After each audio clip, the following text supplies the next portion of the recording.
Hello everyone, welcome back. Get comfortable, relax, and enjoy today's exciting fanfic. Now, let's begin part 1. 7 months before Naruto born. Kushina Uzumaki was sitting on her home sofa surrounded by 4 6-year-old girls, all rubbing her stomach. She was giggling at the conversation they were having. The girls' names were Anko, Hana, Kurenai, and Yugao. The girls looked up to Kushina. As a goddess of shinobi, Kushina trained the girls when she had free time, even with girls in different attributes, and she can proudly say that these 4 will become a force to be reckoned with. But she also cared for them as her own kids. They each were different in personalities. Anko was like Kushina as she was younger, brash, a prankster, and unhealthy, but she was the one to watch out for out of the 4 when it comes to anger. Hana had the biggest heart of the girls. She always treated everyone fair, but she would sometimes get into it with Anko since both of them had tomboyish personalities and Hana was on the wild side. Kurenai was the calm and smart one. She had an older sister personality of the girls. And last, Yugao, she was calm but also the peacemaker, and the scariest. She was also the most talented. Shina-chan is okay if I marry Naru-chan when he's older? Anko asked. Hana then put the purple hair girl in a headlock. Who said you can marry him? He'll like me better anyway. Hana retorted. Why would he want a girl who smells like kibble and licks her on butt, when he could have me? Like he would want a girl that smells like snakes and dangos. Anko tackled Hana to the ground, and they started pounding each other, making everyone sweat drop. Kushina's hair started to float like it was possessed. Girls may stop fighting. I would hate to have to punish you, she asked in a sickening sweet voice, causing the girls to stop immediately. Now why do you want to marry my unborn son, Databane? Because if he's anything like you, he will be loads of fun and strong. Anko said. And if he looks like Hokage-sama, he will be good looking. Hana added. I'm kinda hoping he has Minato's knowledge. Kurenai spoke up. I want to train with him in Kenjutsu. It'll be good to have someone to train with. Yugao finished. You two also. What about Asuma and Hayate? Kushina asked, making the girls scowl a bit. Asuma is too high horse about being the Sandame's son, and started picking up a smoking habit. Plus all he cares about is my looks. Kurenai said. I asked Hayate why he wanted to go out with me and all he said was because I'm pretty. He doesn't know anything about me. Yugao answered as well. But Naru-kun is going to marry me. All girls said, then glared at each other. All of you guys can marry him, Databane. The girls turned to Kushina with a questionable look. You see, I'm from the Uzumaki clan as you know, but I'm the last. So since Naru-chan will be the last boy, he will be qualified for CRA, which means he can have multiple wives. The girls smiled and looked at each and nodded. I don't mind sharing, Hana said. Yeah, if we all can be happy, why not? Anko added. We're all best friends, so it won't be a problem. Yugao finished. Kushina smiled and went back to her. She came back a few seconds later with a marriage scroll. Okay. Sign your name here and bite your thumb to make a blood print, and also the engagement won't follow through unless Naru-chan signs as well. The girls did as they were told and signed without hesitation.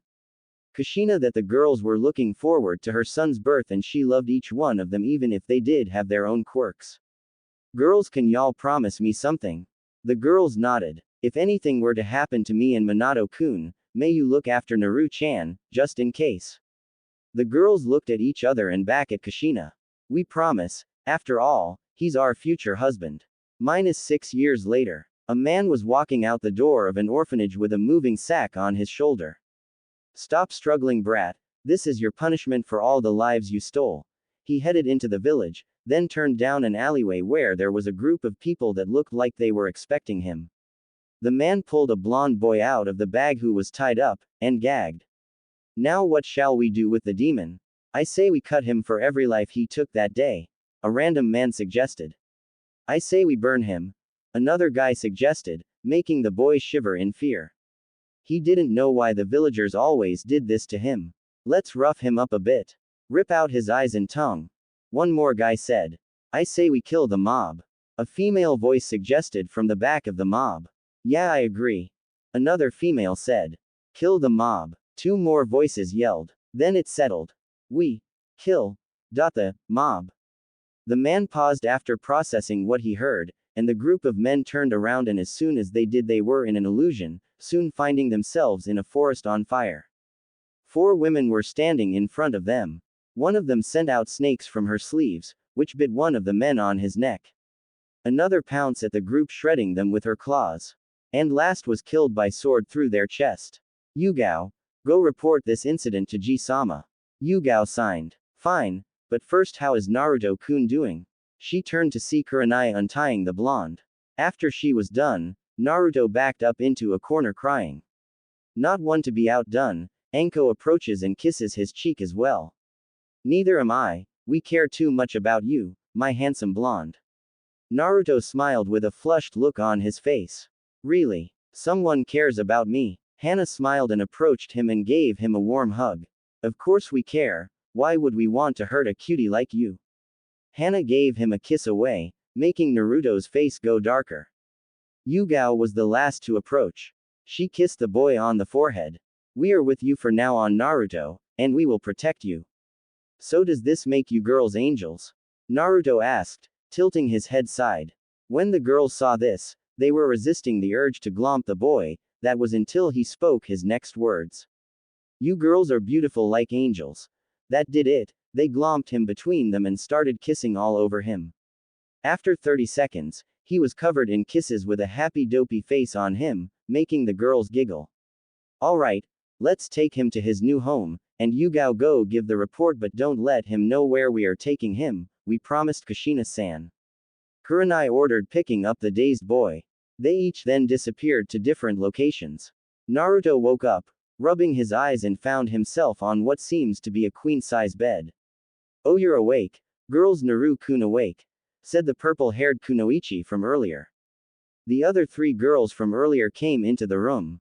I guess we should introduce ourselves. I'm the and yours Anko Mitrashi. I like dangos and snakes, and love my Naru-kun. I hate perverts and traitors. My dream is to kill a certain snake, and... She paused and blushed. She went close to Naruto and whispered. I'll tell you later. Making the blonde shiver. Don't tease him, Anko. Anyway, my name is Hana Inazuka. I like dogs and meat. I love Ruto-kun as well. I hate cats and perverts, and my dream I'll tell you later. Hana winked. Hello Naruto-kun, I'm Kurenai Yuhi. I like genjutsu, sushi and reading. I love Naruto-kun. I hate perverts, smokers and traitors. My dream is to become the best genjutsu mistress, and you'll find out the rest. Yugao smirked and walked towards Naruto and started stroking his whiskers. Is it alright if I call you Whisker-kun? Naruto blushed at her touch, and nodded. Well, Whisker-kun, I'm Yugao Uzu and I like kenjutsu, and crepes. I love my little Whisker-kun. I hate perverts, and people who will hurt those I care about. My dream is to become the strongest kenjutsu specialist, and like the others, you'll find out later. My name is Naruto Uzumaki. I like ramen, pranks, training and... Naruto looked at the 4 girls and blushed nervously. My new friends Anko-chan, Hana-chan, Kurenai-chan, and Yugao-chan. This causes the girls to blush and smirk at the boy. I hate getting hurt and the 3 minutes it takes to make ramen. My dream is to become Hokage and have a family or someone who will love me. After he was finished, he looked at the 4 like there was something on his mind. Can I ask you for something? Why do y'all love me? I never even met you. The girls were quiet for a while, then smiled. Yugao stepped forward and decided to speak. Whisker-kun, when we said we loved you, we meant we care about you, that we would risk our lives for you. But don't get me wrong, we still like you for different reasons, I suppose. I admire your kind heart. No matter how hard you're treated, you never give in to hatred and take revenge on the village. Plus you're quite the looker. Anko stepped up next. I think you're pretty awesome. We've been watching you for a while and I like your cunning mind. Like when you had snuck in the Jonin laundry lounge and put an orange sock in their whites. As you know, I'm kinda a prankster myself. Anko said, hugging Naruto in her cleavage, making him blush. Hana pulled Naruto away from Anko and into her cleavage. I like how caring you are and not a pervert.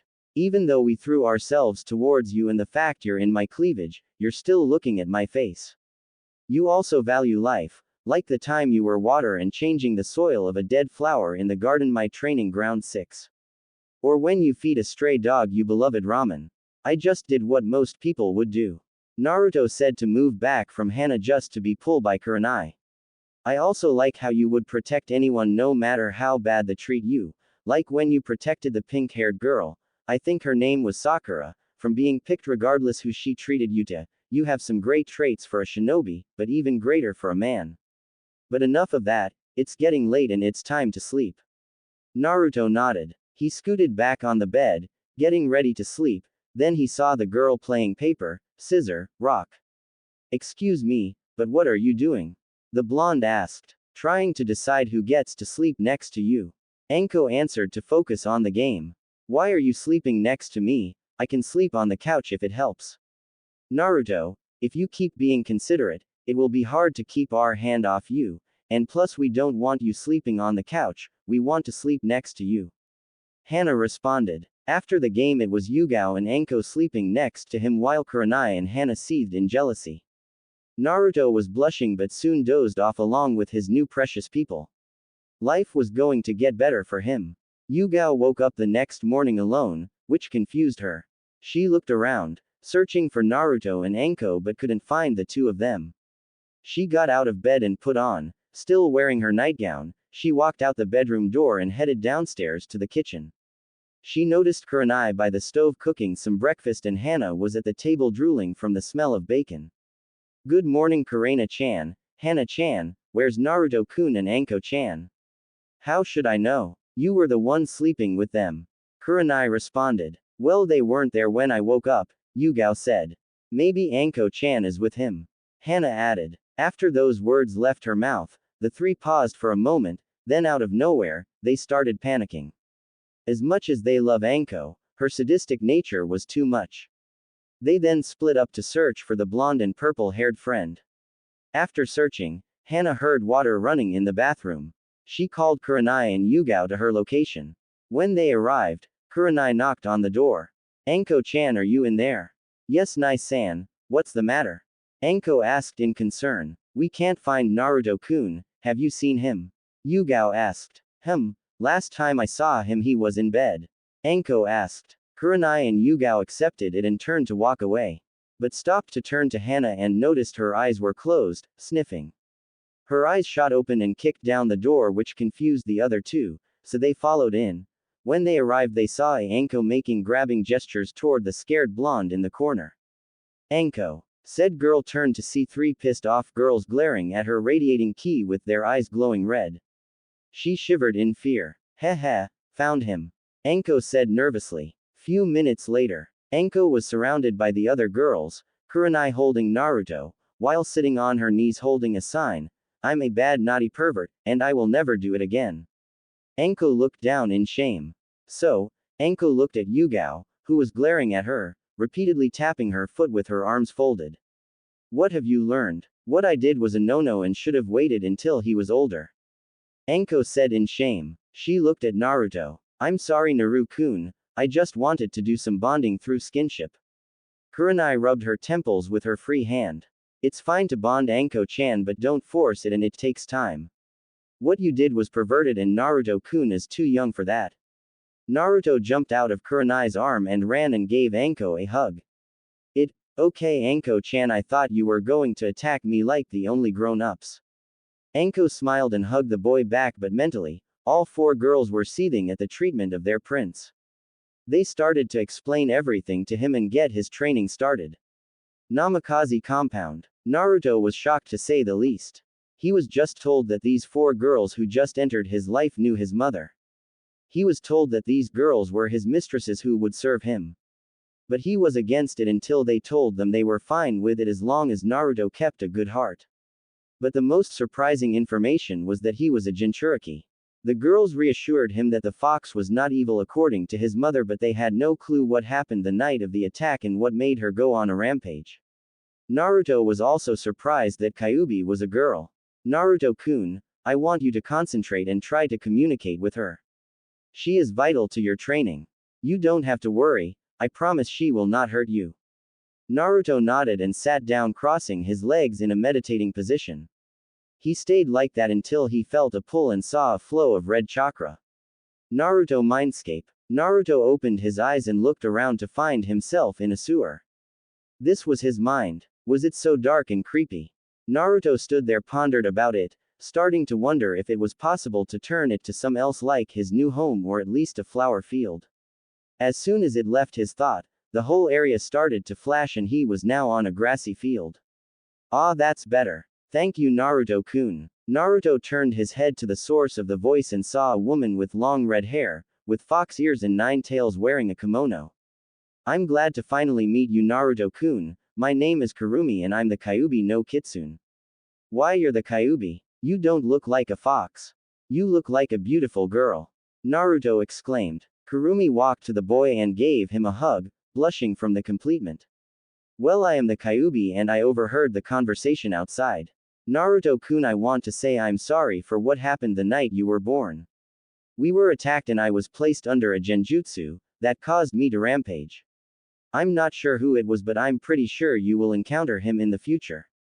But for now I need you to learn to justice so I can train you and the girls. Naruto nodded and proceeded to listen to the instruction. Namikaze house. The girls were eyeing Naruto patiently, waiting for something to happen. Yugao was sure that the blonde met the fox, and from what Kushina had told her about Kurumi, she was very friendly. Naruto slowly opened his eyes and gave the girls a look that said he accomplished his goal. She said to go to the downstairs bunker, and one of you should know where it is. Basement door. It's this way. Kurenai got up and led the group down the hallway and to a door. She turned to Naruto before proceeding. This is a training bunker your family used when they needed some privacy. But what's special about the bunker is that it's covered in seals that can affect the room environment, gravity, temperature and more. It's even more dangerous than the one I heard Anbu uses. Naruto started to get nervous, but he wanted to be Hokage. So he had to be ready for anything.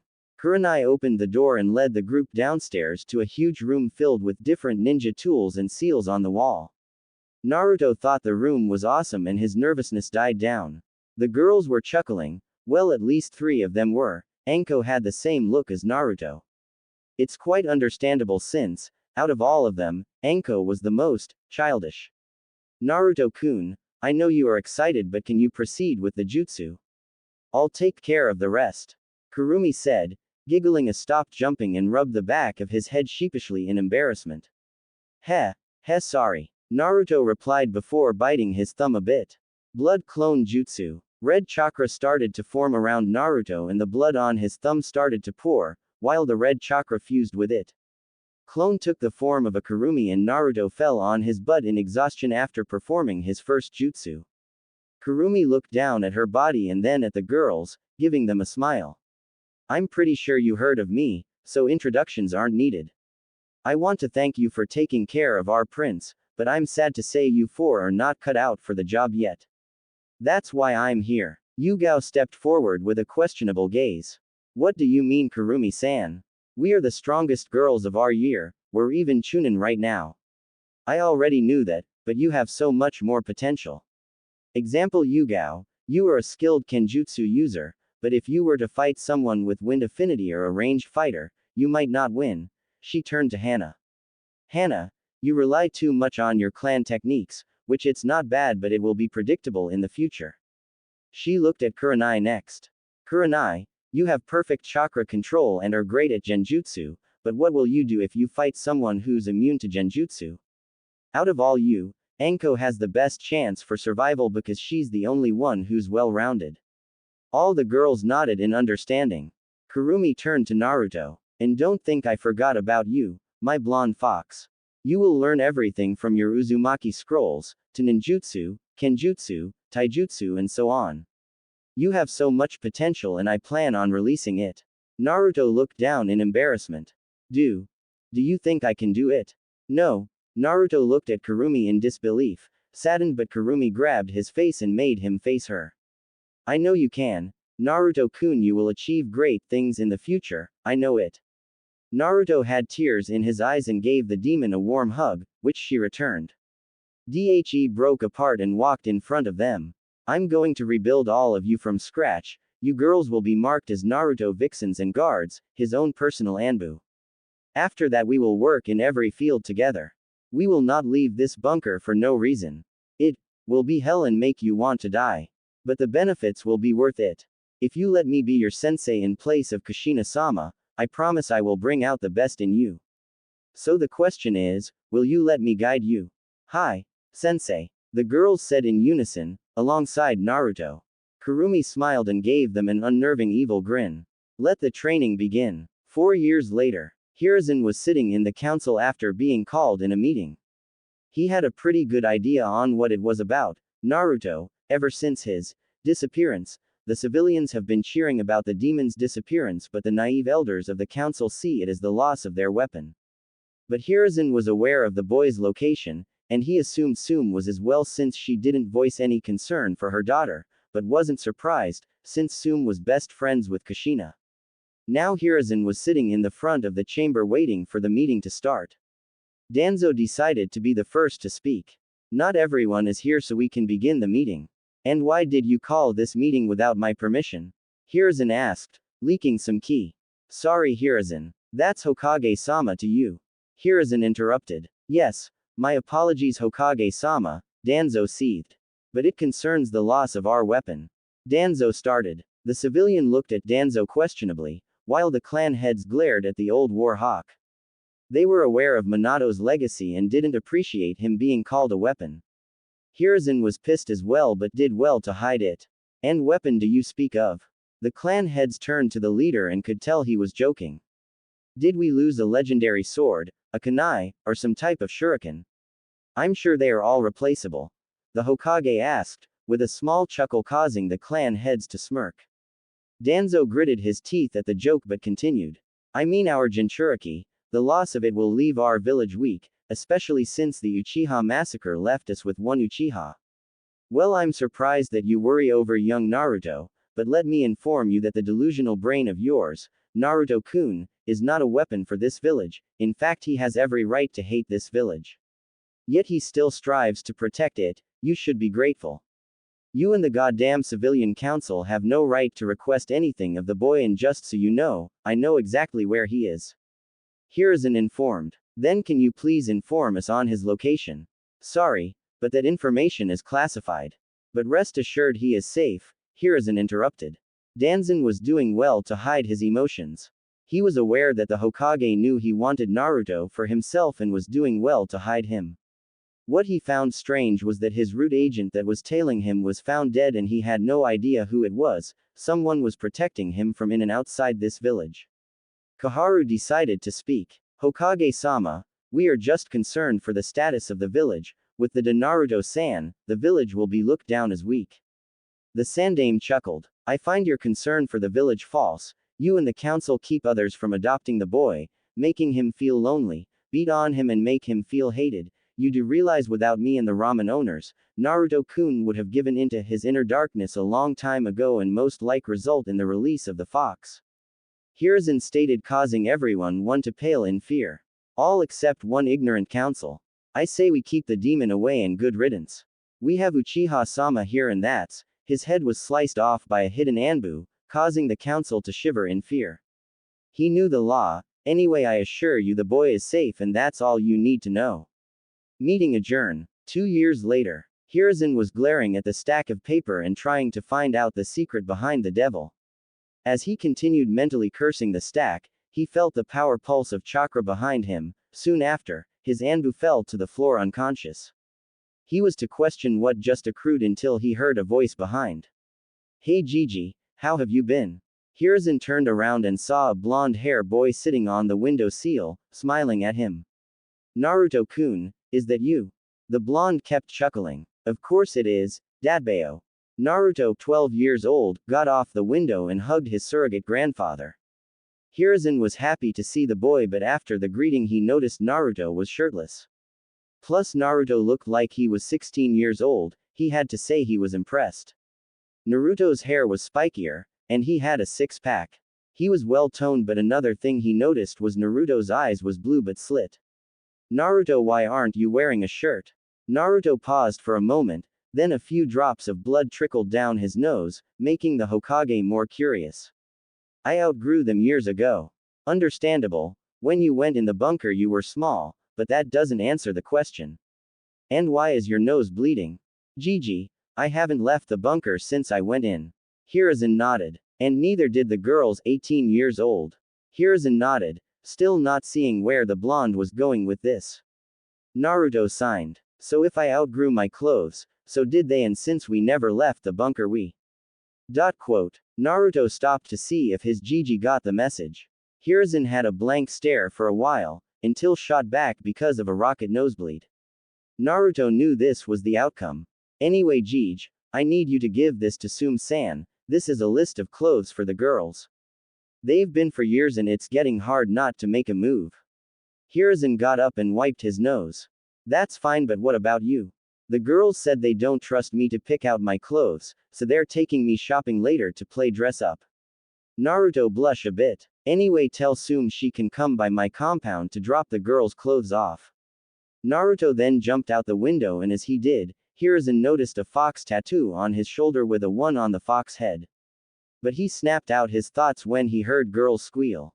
He looked out the window to see girls chasing the blonde, almost like they forgot he was the so-called demon. Namikaze compound. After being chased by a horde of girls and losing them, Naruto arrived home. When he walked in, the first thing he said, girl looked up and smiled. Welcome back, Naruto-sama. Yugao got up and approached Naruto and wrapped her arms around his neck. Yugao-hime, we are equals. You don't have to call me that. Naruto signed, making the girl giggle. She removed one of her arms and traced her fingers under his chin to her lips. I know, but I'm the submissive type. She leaned in and gave him a deep kiss on his lips, which was returned as Naruto wrapped his arm around her waist. It went on for a minute and they broke apart and Yugao went back to the table and began to read her book. I'm surprised you're reading that again. Naruto said, wrapping his arms around her from behind. It's a good book, which brings me to ask. When are you going to start volume 2? Yugao asked, leaning back, loving Naruto's warmth. I have to publish this first and after that, I'll start it. Naruto leaned and whispered, I'll let you have the first copy, our little secret. Yugao smirked, with a huge blush on her face when she felt Naruto's breath. So where's the others? Kurenai-chan is in the library looking through scrolls, while Anko-chan and Hana-chan are taking a nap. Naruto nodded, giving Yugao a kiss on the cheek before proceeding to the library. When he arrived, Kurenai was deep into the scroll sitting on the desk, with her legs crossed. Naruto had to admit, Kurenai had a mature aura. She was slimmer than Yugao but gorgeous all the same. Unlike Yugao hair, Kurenai bottom quarter was red, and her size was D cups. Naruto smirked then knocked on the wall. Kurenai looked up from the scroll and smiled when she noticed her favorite blonde. I got to say, Kurenai-hime, you can really pull off the mature beauty look. Why thank you, Naruto-kun, and I got to say you look good yourself. Naruto approached the chair by the desk and sat down, pulling Kurenai on his lap. Kurenai chuckled and put her hand on his chest and gave him a welcome kiss. Did you do what we ask? Yeah, Sum should be here soon. Whatcha reading on? I was wondering if there was a way to use genjutsu through elemental manipulation. And use it through a medium beside my senses. Kurenai said, reading the scroll. Have you tried using fuinjutsu, like a seal that connects your chakra to it, like a transceiver? Naruto suggested. Kurenai eyes widen. Just like the Hiraishin mark, but I don't know. She paused and smirked at Naruto, using her arms to lift her. She gave Naruto a pleading look. May you please teach me fuinjutsu, Naruto Sensai? She asked, poking out her lip. Naruto blushed a bit and cleared his throat. You don't have to do that, Kurenai-hime, I'll do anything to help you. Kurenai smiled and leaned up to kiss the blonde. I know, I just love it when your beautiful eyes gaze at my beautiful body. Kurenai responded, with a wink. It's hard to avoid. Naruto chuckled before removing the raven-haired kunoichi from his, much to her dismay. I'm about to go wake Anko-chan and Hana-chan. Kurenai nodded and continued to read. Naruto went up the stairs and into the queen bedroom to find the two girls cuddling together sleeping. Anko's body was well balanced, slim and toned. She was the shortest of the four but her appeal makes up for it. She had red tips at the end of her hair and like Kurenai D cups. Hana had more muscle than the girls but still had a gorgeous body. She was the tallest of the four and the end of her ponytail was red. She had C-cups but a bigger. Anko-chan, Hana-chan, time to wake up. They groaned a bit but were still sleeping. Naruto walked to them to wake them, but as soon as he got closer, they pulled him in the bed and started kissing. When they pulled back, Naruto had a goofy grin on his face. Anko gave him a smirk. Hey Naru-chan, did you enjoy that? Hana gave a confident grin and joined Anko. Most guys would kill to be in bed with two girls in the. Naruto got up and smiled. You planned that? Both girls nodded, causing the blonde to shake his head in amusement. We have to get ready, your mom will be here soon, Hana-chan. Anko-chan can make sure the hot spring is heated. The girls got up and went downstairs with Naruto following behind. As soon as he made it downstairs, he noticed Tsume was here. Tsume turned to Naruto and gave him a feral grin. Damn, pup you grew. Guess Hokage-sama wasn't joking. Tsume felt the power radiating from Naruto. Something was screaming alpha about him and hormones were acting up. Thanks Tsume-sama. Cut the. Sama. Shit, pup I'm not that old. Tsume growled. If you have any badass girls in the harem let me know, and I'll decide. Naruto gave her a foxy grin, making her blush. My apologies, I was just trying to show respect, Tsume-chan. Naruto said in a quiet tone making the Inuzuka clan head blush harder. We was about to go into the hot spring, want to join? Tsume was about to deny the request but when she looked around and saw everyone else and Hana giving her the okay, mouthing, he's packing, she accepted, with a certain image in her head. She stepped into the compound and everyone proceeded to the spa. 2 years after they left the bunker, Naruto entered the academy and was sitting at his desk waiting for his sensei to find out who his sensei was. Even though Naruto was ahead of his peers, he still was required to go to become a genin. But it wasn't a total loss, because of Kurenai he made 2 new friends or should he say vixens. And speaking of vixens, 2 years ago during the event with the hot spring, somehow Tsume ended up joining. All it took was for Naruto's dominant aura, Tsume getting a glimpse of his package, and the girls informed the clan head that Naruto can turn her to a Hanyu and give her youth. She didn't mind because she saw Naruto as alpha and she knew of his heritage, so in the future it would establish a good relationship between the Namikaze, Uzumaki, and Inuzuka. Before he joined the academy, Kurenai had requested a favor.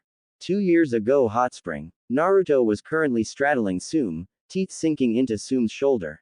After a few more seconds he released his grip and looked at her. She opened her eyes slowly and gave a feral grin to the blonde before reaching behind his head and pulling him into a deep kiss, which he happily returned.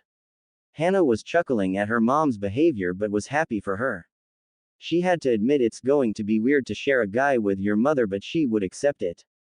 After a few minutes Naruto separated from Tsume and sat next to Anko and Hana. Welcome to the club Tsume-heim. Thanks Foxy-kun, and after we're finished, I'll put you, me and my pup in a marriage contract. With this Inuzuka will protect you from the Uchiha kissing civilian council. Tsume said, taking a spot between Kurenai and Yugao. Naruto contemplated something and smiled. Tsume-heim, would it be possible for you to represent 2 more clans besides yours? Yes, as long as I'm engaged to them. Tsume paused and gave Naruto a feral grin. I see with our status and me being a clan, the civilian council can't interfere. So Foxy-kun wants me to represent the Uzumaki and Namikaze clan. With this we're close to evening out the odds. Well, if you need help evening out the odds, everyone turned to Kurenai, who was giving out a smirk. I know 2 girls who have a crush on you, both of them are like sisters to me. Who are they? Naruto asked. Kurenai smiled and walked over to Naruto and sat on his lap. She brought her face close to his and whispered in his ear. Naruto's eyes widen and smirk a bit, then once Kurenai pulls back, Naruto captures her lips, receiving a moan in return. He pulled back 30 seconds later with a smile on his face. You're a genius, but do they have a crush on me? Kurenai, returning to her position next Tsume in the hot spring, smiled at the question. They told me you saved them from bullies and admire your courage. Soon it evolved into a crush after they witnessed your treatment by the villagers and still went on smiling. Naruto nodded. Will they be upset how you disappeared on them? Naruto asked and shook her head. Don't worry, I told them I was going on a training trip. Kurenai was reassured. Naruto smiled and nodded. He was going to relax when he heard a vixen in his head. Naruto-sama, when are you going to summon me? I want to enjoy the hot spring. Kurumi pleaded. Naruto chuckled and went through a few hand signs. Summoning jutsu. A cloud of red smoke appeared, and once the smoke dissolved, a Kurumi was standing there smiling. Sum's eyes widened and gave a questionable gaze to Naruto. Sum, meet Kurumi, the Kyuubi no Kitsune. Flashback end. Naruto snapped out his thoughts when his two new best friends and vixens walked up to him. Hey Naruto-kun, are you excited for today? Naruto turned and saw Hinata Hyuga with her usual happy smile and Izumi Uchiha wearing a confident grin. Kurenai had introduced the girls to Naruto before he joined the academy, and to say they were beyond happy was an understatement. After they established a friendship, Naruto noticed that they each had a problem with their skills, Hinata with her Juken and Izumi with her Sharingan, which surprised Naruto since she was 12. Instead of training them himself, he asked Anko and Hana to train Hinata in a snake style, confidence and medical techniques. And for Izumi, she was being trained by Yugao and Kurenai in learning how to rely on her senses, to use a Tanto and Genjutsu along chakra control. After 6 months, Naruto told them about his status as the last of his two clans and introduced them to Kurumi. He was relieved that they didn't mind him being a Hanyu and was surprised when they requested to be marked. They were aware that they could never date another guy, but replied there was no one better. Hinata was now as confident as a lion, and Izumi could not only maintain her dojutsu, but she got her third tomo. Kurumi even removed the yin energy of the Sharingan and replaced it with yang energy, giving her the ability to gain the Mangekyo Sharingan without a death. The color of her Sharingan was more of a ruby crimson now than a bloody red, but unfortunately from her mother scroll, she will still suffer from blindness, but on the plus side, no one can replace their eyes with her because it contained Hanyu blood. The two girls were instructed to hide their skills, to not give their hand, and were not to act friendly towards each other during the academy, which they agreed to even though they didn't want to. Kurumi then made the older girls take the Jonin exam, which they succeeded in passing, and the girls took it a step further and became Anbu, which made Naruto's academy days easier. When Naruto joined, there were a few teachers who tried to sabotage, but the next day they never appeared again. Naruto had a feeling it was the older girls because they were always watching him from the shadows. After becoming a Hanyu, the girls developed quite nicely in Naruto's opinion. Izumi's body was like an imitated version of Yugao, slim and athletic. She wore a dark blue tank top and black Anbu shorts, and just like Kurenai, the bottom part of her hair was red. She has C cups, and to both the girls and Naruto dismay, they started gaining a lot of attention from a lot of boys. Hey Hinata-chan, Izumi-chan, are you excited? Naruto asked. Of course, although it would be better if we're on the same team. Hinata responded. I agree, you two are the only one who I would want to be teams with, but since me and Hinata have different dojutsu that can't work together according to everyone else, we won't be on the same team. Izumi informed the two. Well, I do know that Hinata-chan is going to be on the Kurenai Heim team. But I'm not sure which team we're going to be on, Izumi-chan. Naruto said. I think. Hey, what are you two doing sitting next to this loser? The three looked up and saw Kiba giving the girls a perverted grin. Izumi stared at him for a while and turned back to Naruto, ignoring Kiba. Anyway, before I was rudely interrupted, I asked you a question, Hinata-chan and Izumi-chan, why are you with this loser? Kiba said, taking a seat next to Izumi, putting his arm around her. Izumi was getting agitated and turned to Hinata. May I take this one? Izumi asked the Hyuga. Hinata giggled and gave a nod. Izumi smiled and in a flash grabbed Kiba's neck, pinning him to the wall. Izumi glared at Kiba with a cold gaze, causing the boy to quiver in fear. Now listen here, Mutt, I'm going to give you 3 rules. Rule 1. No looking at me nor Hinata-san pervertedly. Rule 2. No touching us at all, only Naruto-kun have that privilege. And finally, Rule 3. Never insult Naruto-kun in front of us, or do I have to bring your Hana-san and Sum-san into this? Kiba's face went pale at the thought of his sister and mom punishing him. They strictly told him not to insult Naruto and show him respect. He ignored, thinking he was the alpha and they were delusional. But now he was having second thoughts. Fine, but we're not done. Kiba plopped on the floor and went to his own seat as Izumi returned to her spot next to Naruto, enjoying each other's company as the rest of the class walked in. As Naruto was Hinata, he felt irritation through his mark and it was coming from Izumi. He turned to see her glaring to the front of the class, he followed her gaze towards Sasuke Uchiha. Naruto understood. Izumi was half Uchiha and was kicked out by Sasuke's father. She resented the Uchiha because they care about power more than family. In her words, they were selfish, arrogant, and spoiled high horse assholes. Naruto gently squeezed her hand, grabbing her attention. He closed the gap and gave her a quick peck on the lips, making her blush.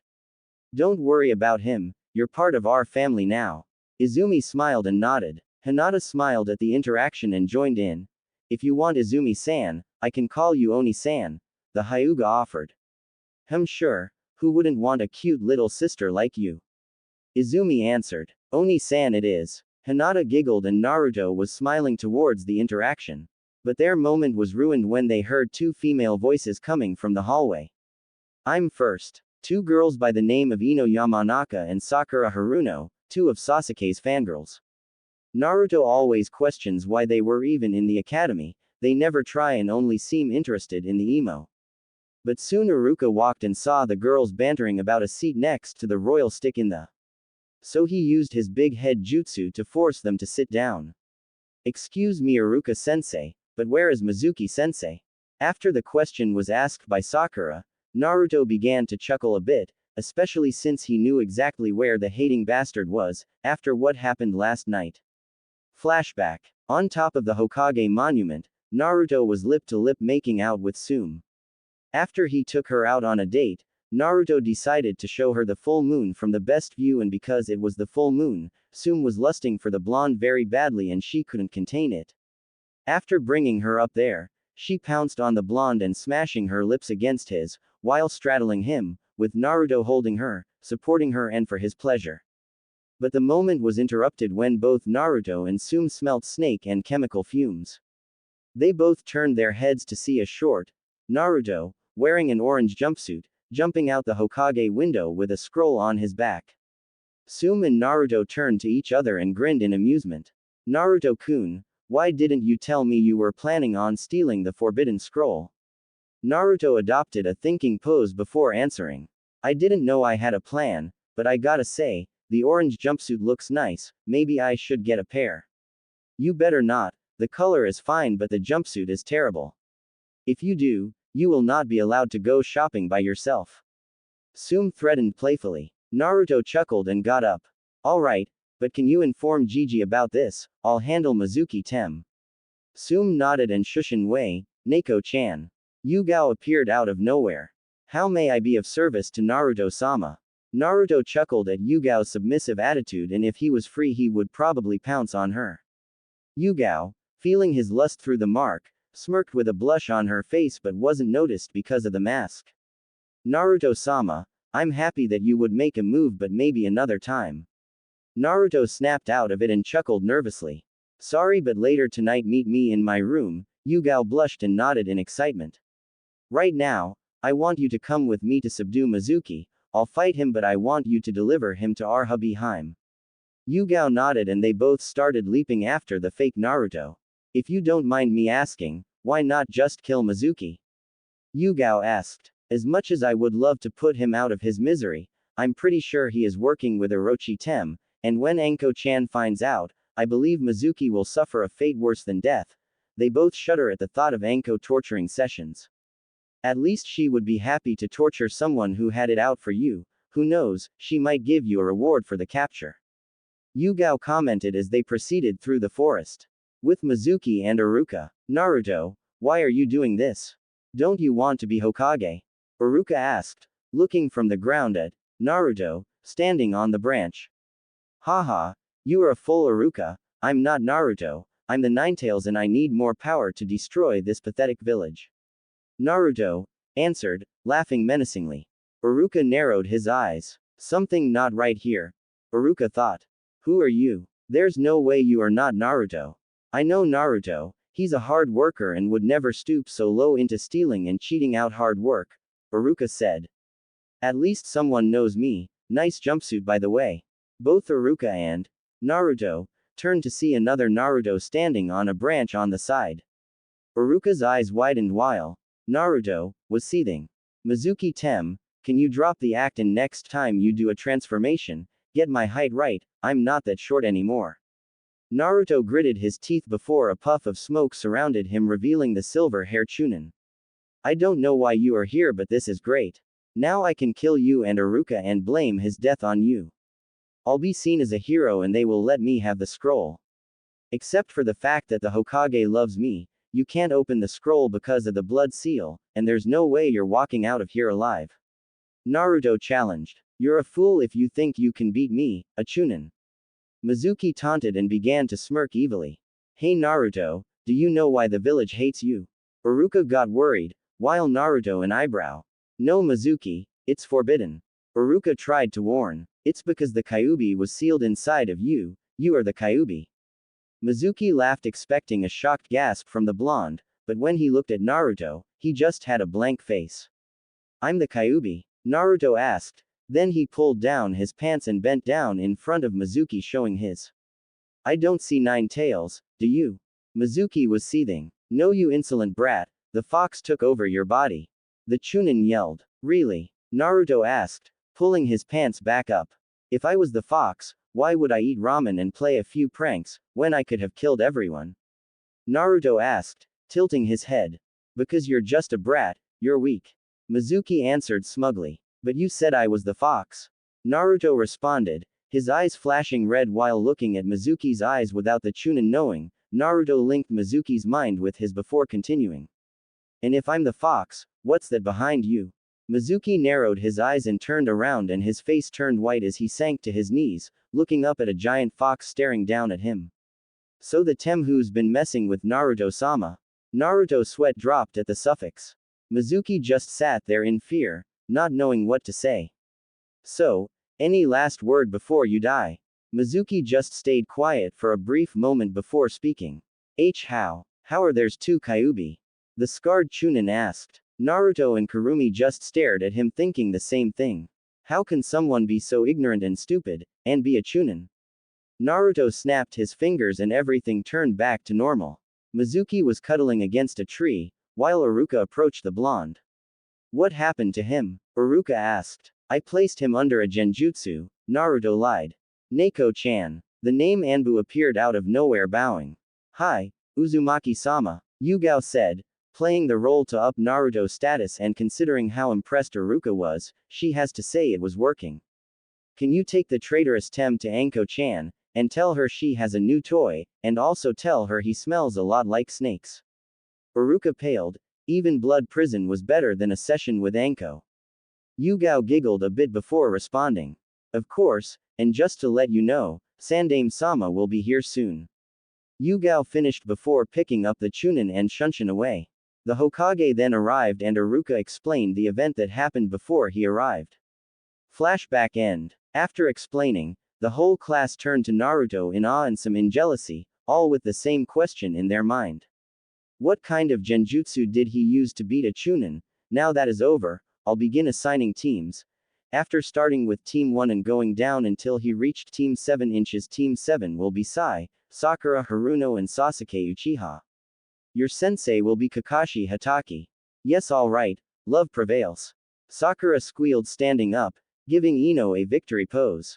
Those two better not get in my way. Sasuke thought to himself, resting his hand on his chin. Sai was just smiling creepily. Team 8 will be Shino Aburama, Hinata Hyuga, and Kiba Inuzuka. Your sensei will be Kurenai Yuhi. Shino didn't react, Kiba seemed happy, and Hinata was okay with being on a team with her sister figure. Team 9 is still active. Team 10 will be Shikamaru Nara, Choji Akamaiki and Ino Yamanaka. Your sensei will be Asuma Sarutobi. What? I'm on the same team as the lazy bum and Mr. Eat a Lot, plus Sakura gets to be with Sasuke-kun. Ino complained. Troublesome blonde. Shikamaru muttered with his head down, while Choji kept eating his chips. And finally, because these two have perfect scores tied with Hinata, they will form a 2-man cell. Team 11 will be Uruka paused and rubbed his eyes and looked up at Naruto and grew nervously. Those two put together with her as a sensei, what was Hokage-sama thinking? Uruka thought to herself before continuing. Naruto Uzumaki and Izumi Uchiha. Your sensei will be. Before he could finish, a purple blur burst through the window. The and no longer single, Anko Mitarashi has arrived. Anko yelled, holding a banner. Some of the guys were drooling, besides Sasuke, Shino, Sai, and Shikamaru at the kunoichi, while the girls were envious of her body. I'm looking for a hot blonde and beautiful raven-head girl. Naruto and Izumo chuckled and stood up. Meet me at the dango shop ASAP. Anko ordered before disappearing in a fire shushin. Naruto and Izumi followed with a wind and lightning shushin, surprising the class. How did they do that? I'll get Izumi to tell me. Sasuke thought to himself. Dango shop. Anko was sitting at the table waiting for her new students, enjoying some dangos thinking about the future. She was excited to be Naruto's sensei because she would be with him all the time. She also liked Izumi. Even though the young Uchiha took pride in her clan, she wasn't a spoiled brat like the other one. As she was enjoying herself preparing to put another dango in her mouth, she felt someone cover her lips with theirs.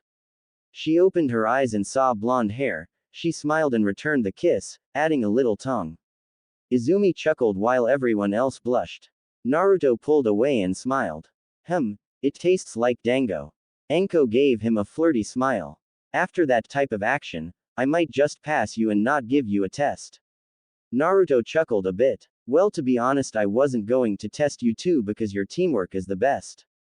But you can test your skill tomorrow. Izumi raised one of her eyebrows. What do you mean? Uchiha asked, taking a seat next to Naruto and proceeded to eat some dangos. Well, usually when you're put on a team, the Jonin sensei is supposed to test you on your teamwork the next day. But since you two trained together before and practically shower together, Anko said with a grin making the two blush, I decided to see how strong you two were compared to someone else. And who exactly are we going to fight? Naruto asked his sensei, lover. Just a pervert with an orange book. But enough of that, time for some team bonding, and what a better place than the sauna. Naruto blushed a bit before shaking his head in amusement, while Izumi was giggling. But there is one day I want to know, Izumi-chan, how did you meet Naruto and Nai-chan? Izumi shook a bit and signed. She knew she couldn't avoid it anymore. She didn't want to have any trust issues.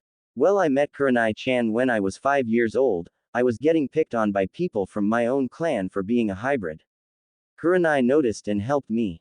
After that we kinda bonded. She later introduced me to Hinata-chan and she became like a second sister after Kurenai-chan. A year later my brother, Shisui-ni, introduced me to Itachi-san and he helped me train since no one else would besides my brother and mother. Izumi said with a smile and then frowned because she didn't know how Anko would react. As she was getting nervous, she felt something grab her hand. She looked over to Naruto, who was giving her a warm smile that washed away her nervousness. She turned back to Anko and breathed a bit. 2 years later, as you know, the Uchiha clan was killed by Itachi-san. I didn't care about the clan, but he killed my brother. Izumi started to tear up. Imagine that guy you looked up to, betraying you. Anko slowly reached up to her neck where her mark used to be. I don't have, as you know, I used to be an Orochimaru apprentice, but he ended up betraying us and the villagers took it out on me. That's why the next time I see him, I will put his head on a platter. It was a good thing Kurenai-chan, Han-chan and Yugao-chan still were willing to be my friend. Plus I also have to thank a certain blonde-haired Gaki for removing that pain in the seal. Anko finished as she winked towards Naruto. But continue. Izumi nodded. After the massacre, I was approached by someone who promised me power to get revenge on Itachi. I was in a depressed state, that I accepted the offer without hesitation. Izumi said, if I recall, when we left the chamber, Nai-chan went to look for you and Hinata-chan, but she said you were acting weird, almost like an emotionless. Anko paused, then narrowed her eyes. Izu-chan, did he approach you? Anko asked in a serious tone. Izumi nodded. Yeah, Danzo-san made me a route and my first mission was to gather intel on Naruto-kun, the Uchiha explained with regret. Flashback 2 years ago. Naruto was walking from Ichiraku's after visiting his favorite ramen, heading home with a happy stomach until he felt a presence behind. Someone is following me. It feels like a chunin. I don't feel any hate nor anger from this person. Naruto thought to himself as he led his stalker towards empty training. When arrived at training ground 44 in front of the gate, he stopped moving with his hands in his pocket. You can come out now. After a few minutes, a female figure jumped in front. How did you know? I can sense chakra. Why are you following me? Naruto asked, narrowing his eyes. He can see black chakra coming out of her mouth. I guess it's time to help Izumi for Kurenai-chan. From what I can tell, the black chakra is leading towards some type of seal in her mouth. But who? Naruto stops his thoughts and smiles. I was following you because I'm interested in you. Izumi answered with a small smile. Well, I would believe you if you didn't look dead inside your eyes. Plus, I thought it was against Danzo's belief for his tools to have emotions. Izumi's eyes widened as she leapt back, but as she did, Naruto vanished from sight and appeared behind her. Sorry about this, but Kurenai is worried about you, so have a good night's sleep, he said before knocking her out. Namikaze resident. Izumi woke up tied to a chair. She tried to move and produce some chakra but couldn't. Don't bother. Izumi looked up and saw Naruto looking at her. Sorry, but I sealed your chakra and removed the slave seal from your tongue. Why didn't you kill me? Because it would upset Kurenai-chan and Hinata-chan for one, and two, I remember protecting you from some bullies when we were 4 and you seemed like a nice person. But why the change? Kurenai-chan said you wanted to be friends with me and become closer to me, but when I look at you, all I see is emptiness. Like she cares. She abandoned me when the clan was massacred, and what's worse is my idol was the one who killed everyone, including my brother. No one cares. You wrong, Kurenai-chan, Hinata-chan and I care about you. Do you think working for that cowardly war hawk is the way to go? He just uses you to get to me, and once he has me, you will be nothing but fodder. Naruto explained. Izumi sneered at the comment, but it didn't bother the blonde. What do you know? He promised me power and all I have to give him is your eternal loyalty. Izumi paused and nodded. Did he tell you that route is supposed to be disbanded? Do you know what that means for you? He can't risk the Hokage finding out, so if he feels like you would be exposed, that seal on your tongue will kill, not that he would keep you around. If he trusted you, he wouldn't have but a slave seal on you. Izumi was angry, but not at the blonde, but because he was right. All she cared about was her revenge. So what? I have nothing else to live for but my revenge. Should I just give up? Naruto closed his eyes and walked in front of her. He then bent down to her level and opened his eyes. Izumi calmed down when she met his gaze. She felt warm and he looked like he cared for her, but why? If you have nothing to live for, then I'll be your light. Izumi's eyes widened as she felt her body tremble. I'm not saying give up on revenge, just don't let it consume you. If you need a light to guide you through your hatred, I will be that light. I'll help you get stronger and I'll help you with your revenge. Izumi was crying. She didn't feel this type of care since her brother. Can she do it? Can she trust this blonde? He protected her once before. How do I know I can trust you? Naruto gave her his foxy grin, which made her blush. Because I'm going to become Hokage and the Hokage protects all his precious people. I'm one of your precious people. You're precious to Kurenai-chan and that means you're precious to me. I will never abandon you like Itachi. Naruto said as he cut the restraint. When Izumi was free, she leapt into Naruto's arm, embracing him in a hug. I'm sorry. Can you tell Kurenai I'm sorry? Naruto wrapped her arms around Izumi and smiled. You can tell her yourself when she returns. If you ever need anything, don't be afraid to ask. Naruto offered. Izumi looked up at Naruto with a real smile and nodded. Flashback end. After that, Naruto took me and Hinata-chan to the bunker with Kurumi-sensei and the rest is history. Izumi finished, wrapping her arms around Naruto's, laying her head on his shoulder. Wow, to think that asshole Warhawk would stoop so low. But it's to be expected. Anyway, let's go home and get some rest for your tomorrow fight with the Cyclops. But while we wait, we can do some skinship exercises. Anko said with a perverted smile. After finishing their dangos, the group head back to the Uzumaki complex to relax a bit. When they arrived, they noticed they were the only one home. So Naruto went to his room and got out his clothes and put a towel over his waist and headed off to the bathhouse. After putting his clothes in the locker room, he headed outside. There you are, we've been waiting. Naruto turned to the voice and saw a very Anko and Izumi wearing a towel sitting in the water. It's time for some team training. Lime scene warning. Naruto chuckled and stepped into the water. Anko looked at Izumi and smiled. Izu-chan, as your sensei, I have to test your teamwork with your teammate, so I want you to deepen your bond with Foxy-kun. Izumi gave a flirtatious smile and approached the blonde and straddled his lap and wrapped her arms around his neck. Then she pressed her forehead against his and smiled. Ready, Naruto-kun? She asked, licking her lips. Naruto smiled and gave her a nod. She captured his lips with her as the blonde wrapped his muscular arms around her waist, pulling her closer. Izumi was licking his lips asking for permission, which obliged as Naruto accepted her into his mouth. Izumi started to moan as she felt her core start to heat up. She separated herself from him, her face red as tomatoes.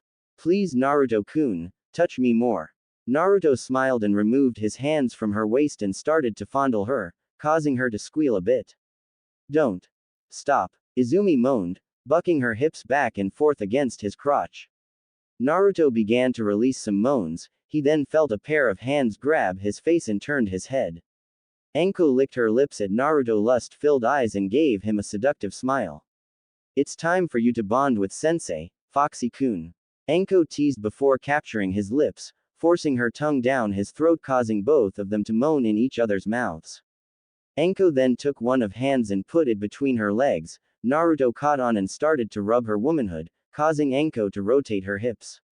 Izumi started to move fast, biting her lip. She felt herself build up a little more. Anko also felt herself reading too soon as well against Naruto finger play and her playing with her own.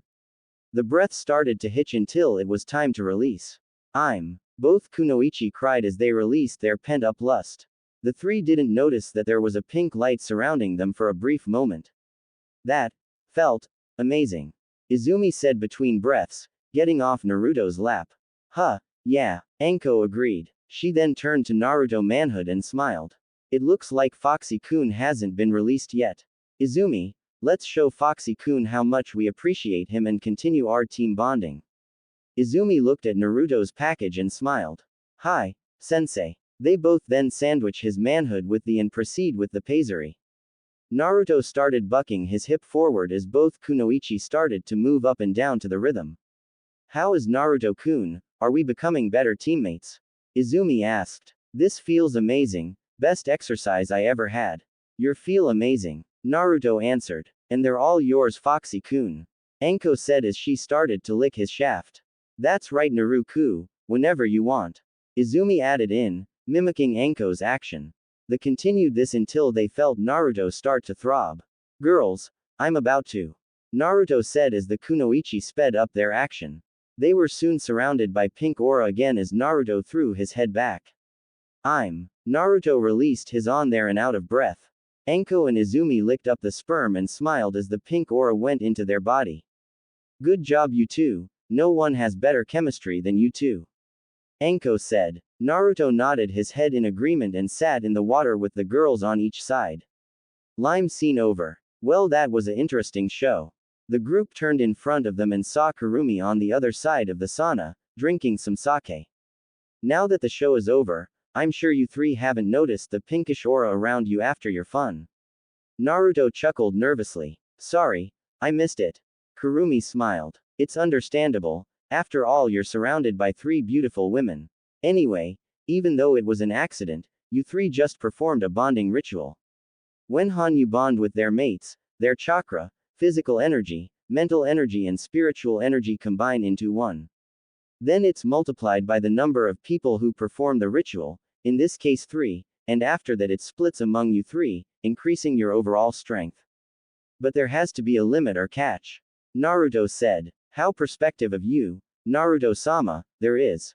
The first condition is, you cannot perform the ritual unless you reach the limit of where normal human training can take you. 2. You have to be bonding through the mate mark as you know, so no outside girls. 3. You can only perform it on the full moon through acts like you just did. Kurumi explained. Is that why I feel so energized, Kurumi-sama? Izumi asked. Kurumi nodded. There's also something that benefits you, Anko-san. Kurumi said, catching the girl's attention. You see, when a Hanyu without a Kekkei Genkei goes through the ritual, they gain a sub-element Kekkei Genkei. It takes your major element and one of the alphas, and combines them. Since yours is Kaden, you could have Yoden, Lava, Futon, Boil, or Shikuden, Scorch. Later on, find some chakra paper and find out. Anko nodded in excitement. Sweet. Can't wait to test it out later. Kurumi smiled. And there is one more thing. You see, now you three just moved up to being 50% Hanyu. Your healing factor and senses increase as well as your chakra reserves. Plus you are closer to the time we need to start training you to learn spirit mode. What's spirit mode, Kurumi-chan? After you destroy the negative energy inside you, the demonic chakra is purified. Then combine that with your mental energy and your spiritual energy or your life force. Kurumi then stood up and sprouted her ears and tails. You would look something like this. In this form you can combine your spiritual chakra, as it's now called, in this form. She then forms a huge shuriken out of red energy. You can add an element to this as well, and when you throw it, she threw it outside in the sky and it exploded, but this form only lasts depends on control over spiritual chakra. When can we learn it? The three asked in excitement. Yeah, that looks pretty cool, Kurumi-sama. The group turned behind them and saw Yugao, Kurenai, Hinata, Sum and Hana walking in, with the first three and the others covered by a towel. Hope you don't mind us joining. Yugao said. Sure, Himes, how much did you hear? Naruto asked. The 50% Hanyu part. Kurumi nodded and began to explain everything to the rest of the group. She also informed them that they had to wait for the next full moon to perform another ritual. Naruto asked, will it increase his Hanyu blood? No, it won't, but it will increase your lifespan. Now enough, talk, we came to enjoy ourselves. The group nodded and proceeded to just relax while a few of the girls made out with their alpha leader. 1 hour later, Kurumi told Naruto and the girls to meet in the training room. She pulled out a scroll with a symbol of a heart-shaped moon. I think it's time for you guys to have this. I got this from my world. She opened the scroll and there was a symbol of a lock. I want you guys to bite your thumb and perform the summoning jutsu. When the jutsu is done you will have a new summon, but be warned, it will be one of 4 animals and it will get rid of any contracts you have. Kurumi informed, looking at Anko. That's fine, I really hate Manda anyway. Anko replied. Good, also after you perform the jutsu on the scroll, you will each have a chain appear on your arm, it will be a new weapon only you and your mates can hold. Kurumi said. What's the weapon call? Yugao asked in excitement. Kurumi smirked. It's called the Keyblade. So today is the day. I can't wait until Anko gives us the result. What do you think they'll do? Yugao asked. She was with her friends Hana, Kurenai and Hinata at the local dango place. They were discussing the possible results of Team Anko. They had a goal involving Kakashi. I'm pretty sure they'll do fine. Oh shit, he's here. Kurenai said, pinching her temples. All the other girls gave her a confused look. That was until Asuma appeared. They now knew what she meant. Hugh, Kurenai, how are you? Asuma said, taking a seat next to the red-eye Jonin. Kurenai signed. I'm doing fine. Why are you here, Asuma-san? Kurenai asked. Asuma smiled and sat next to Kurenai, trying to put his arm around her. But to his dismay Kurenai ducked under his arm. Asuma seethed but held it back. I was wondering if you wanted to go. Asuma started. I refuse. I'm not interested. Now if that's all you want, please leave. Kurenai said, without looking at the Jonin of Team 10. I don't understand why you can't understand what no means. And I don't understand why you would refuse me. I'm the son of the Hokage and very strong. Asuma responded. Kurenai signed and looked at her sister wives, who gave her a nod.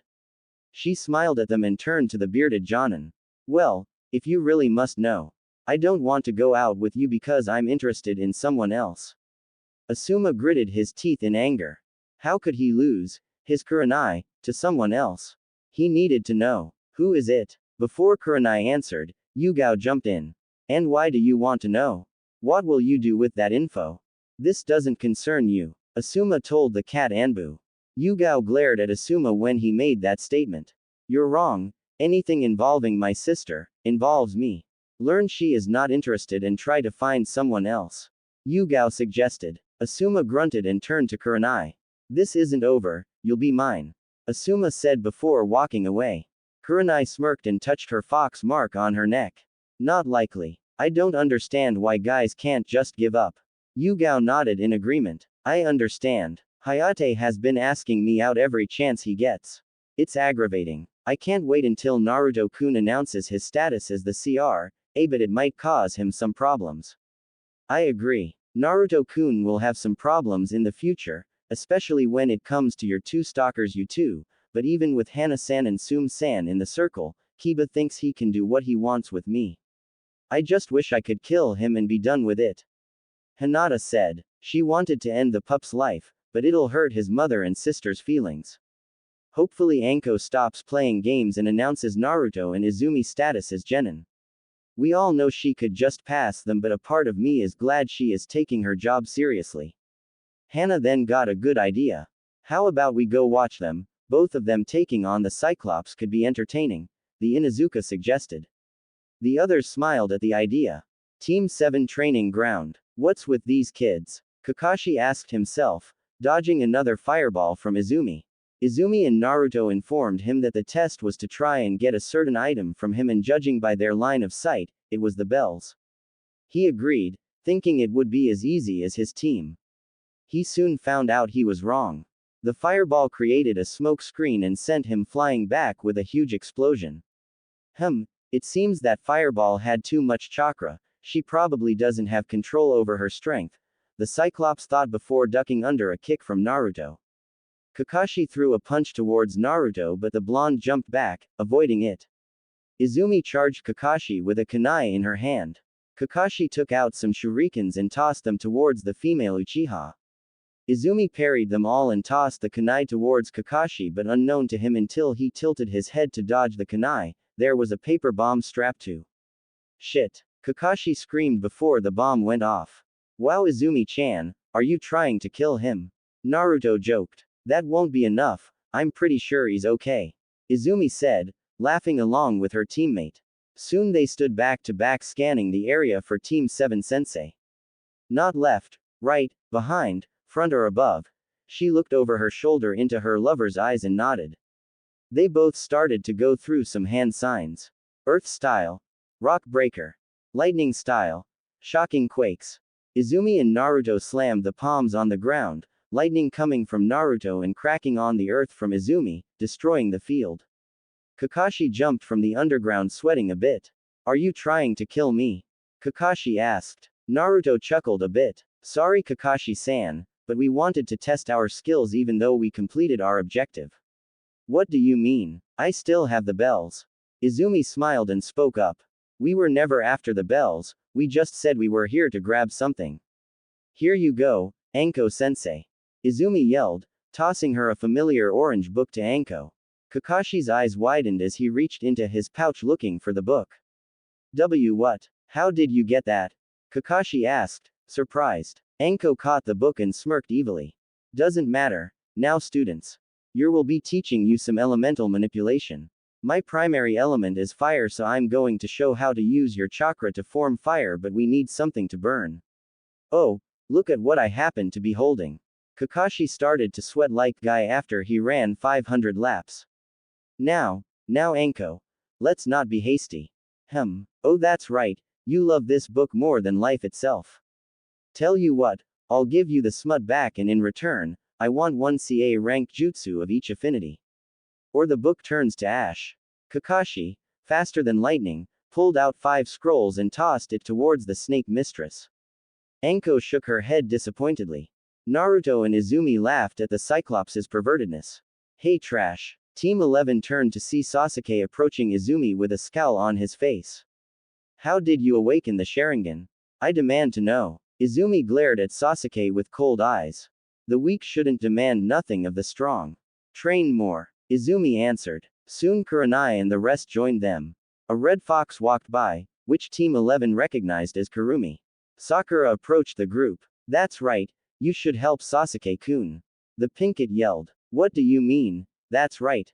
No one suggested that, Naruto said. Kurumi eyed the girl suspiciously. Weird, I noticed for a while now. She always seems to be talking to someone, but she's not a Jinchuriki like Naruto-sama. Maybe I can use this. Kurumi in her fox form, walked to the pinkett and nuzzled on Sakura's leg, causing the girl to turn to the fox. Wow, so cute. Sakura picked up the fox and hugged it. Naruto looked at Kurumi confusingly, but was shocked when Kurumi bit Sakura on the shoulder, pouring some of her chakra into her.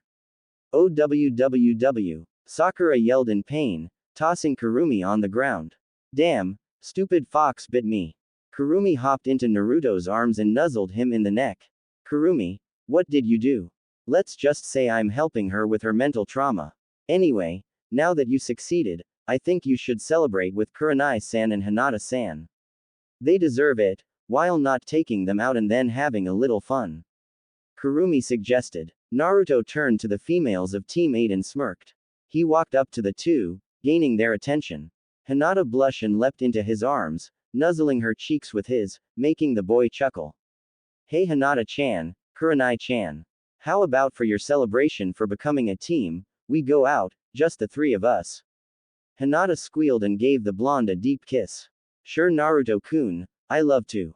Kurenai walked up to the blonde and kissed him on the cheek. Sure Naruto-kun, and if we enjoy it, we might give you a reward, Kurenai said with a wink. Sure, in fact, I thought of something special for the both of you, Naruto said with a smirk. The group proceeded to leave, but Naruto went a different route from the group to set up the date and the girls went to the dango shop.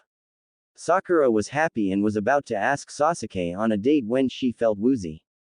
Later that night, Kurenai and Hinata were dressed in a red and lavender kimono where it hung off their shoulders. Anko gave them instructions from Naruto to meet on the Hokage monument at midnight. Usually the two kunoichi would be cold, but thanks to their Hanyu blood, they were rarely bothered by the cold. Nonetheless, they wanted to dress up for their favorite blonde. But the question that plagued their mind was why he had them wearing a bikini under it. When they arrived at the top of the Yondaime head, they were surprised and smiled a bit with a blush on their face. Hinata's bigger than her sensei's. Kurenai put a finger on lips, smirking. So this is what you had planned. I must say I'm impressed. What can I say? I'm an unpredictable shinobi, Naruto said, standing next to a Kage Bunshin, both wearing a waiter outfit, with his hair combed back and standing next to two massage tables. Behind him was a stand with oil and lotion on it with some candles. Now if you beautiful ladies would please take a table, my mistresses. Kurenai blushed with a smirk, while Hinata tried to suppress a nosebleed at seeing Naruto in a tux. Naruto and his clone lead the girls to a table as they take off their kimono. The girls were wearing a two-piece bikini, but Hinata's was lavender and Kurenai's were a crimson red. When they laid down, Naruto started to pour oil on them, sending a warm sensation down their spine. As Naruto and his clone straddled the girls and rubbed them down their back, Kurenai smirked. Naruto-kun, you won't be able to cover every spot unless you undo my bikini strap. Hinata giggled at Naruto's shocked expression. The blonde smirked and bent down and undid the strap with his teeth, causing the raven-haired girl to shiver when she felt his hot breath. The other Naruto reached around a cupped Hinata's with his oil hands, causing her to moan. More Naruto-kun. Naruto started to nibble on Hyuga's ear, while continuing to massage her. Meanwhile, Naruto was in a heated makeout section with Kurenai pinning him on the table, both their tongues wrestling for control, her hanging freely. Kurenai started to grind against his groans, causing the blonde to moan. I must say, Naruto-kun, this is a great celebration, Kurenai said, separating from Naruto's lips. I'm glad you are enjoying it. Naruto responded by turning to Hinata and the clone, watching them both making out with the Hyuga on his lap. Shall we continue? Naruto asked, turning his attention back to Kurenai. Kurenai gave the blonde a seductive smile. Of course, Kurenai answered, claiming his lips. Haruno residence. Sakura was laying in bed trying to get some sleep, squirming in pain. She kept twisting and turning, while sweating like she had a fever. What she didn't know was that the cause was inside her mind. Sakura Haruno mind. Sasuke-kun is amazing, how dare Team 11 get in his way? I'll make them pay, cha. Then when Sasuke-kun gets older, we're going to get married and have all his kids. Inner Sakura ranted. So this is who she was talking to and the weird presence I felt. Inner Sakura turned around and saw Kurumi standing there smirking. Who are you and why are you here? Me. I'm a therapist and here to fix some head trauma. Kurumi said, looking around Sakura's mind, seeing different images and scenes of Sasuke. It was easy to say she was disgusted. Head trauma. There's no head trauma. Inner Sakura yelled, before a hand plunged into her stomach, causing the girl to look down in surprise. Don't look scared. Inner looked at Kurumi. You can't die. You are a manifestation of this girl's true thoughts and made of chakra, but I can cleanse you. I'm just giving you a small gift that will help you in the future and get your mind off that pitiful Uchiha. Kurumi explained. Inner was then surrounded by red chakra from head to toe. Kurumi stepped back and smirked. When the chakra disappeared, Inner was standing there with her eyes closed. So how do you feel? Kurumi asked. Inner Sakura opened her eyes and it had slits in the middle. I feel better than before. And what do you think of your Sasuke-kun? Inner sneered. The Uchiha, he's just an asshole who treat us bad because of his name. Besides, who needs him when we have Naruto-kun? As Inner said that, the images and scenes of Sasuke began to crumble. Good to hear. Now do your best to get your outer self to accept you, but make sure she sees how disgusting her crush is and how amazing Naruto-sama is. You are a cute girl with a lot of potential and I hate to see you waste it. Of course, Kurumi-sama. Question, how much of an influence do I have on her personality? It should be the same as before, just ease her into it and she'll be a better person for it. My chakra is fading, so good luck. Of Kurumi-sama. Inner saluted before Kurumi disappeared. Kurumi turned and started to walk away. Now to begin. She said, walking to a door that had emotions listed on it. Naruto was laying in bed, then he started sniffing the air and a smile appeared on his face. Hana-chan, he mumbled, wrapping his arms around something soft. You rang, Naru-kun. Naruto opened his eyes and saw Hana staring down at him, straddling his waist. He gave her a warm smile, which she returned. Morning Naru-kun, thinking about me. Hard not to. Naruto responded, kissing the female in Izuka. Hana moaned into the kiss. After the kiss, Hana got off the blonde and smirked. Love the kisses, but breakfast is ready. Naruto nodded and got out of bed. After getting dressed, he met Anko, Yugao, Izumi and Kurenai downstairs. He greeted the girls. So it's been like 2 months since your graduation. Anything planned? Well, hopefully Hokage-sama would be nice enough to give us a B rank mission. Anko said, reaching for some bacon. Kami knows we're ready for it. Izumi commented, grabbing a bagel. Naruto smiled. Gigi just doesn't want to show favoritism. We only a 3-man squad. Anyway, I know this isn't interesting, but have you noticed something weird about Sakura? Yeah, she's been fawning over you. I wonder what changed. Anko said. Maybe she realized how bad the tem is and came to her senses. Hana said. Actually, you can thank me. I kinda placed some of my influence on her. Akane said, appearing out of nowhere. Naruto narrowed his eyes and smirked. Explain. Haruno residence. Sakura just looked at herself in the mirror. Hair a mess, but for some reason she didn't care. Not only that, she has been training and changing since the past 2 months, and it was thanks to Inner. What surprised her was that Inner been convincing her to like Naruto, and the more she thought about the blonder, the more her heart raced. She remembered when it started. Flashback. Sakura woke up and went down to get some breakfast. Good morning, Sakura. I made some egg salad sandwich and tofu, her mom said. When Sakura heard that, for some strange reason her face twisted into disgust. She wondered why. That's what she always ate to keep up her diet.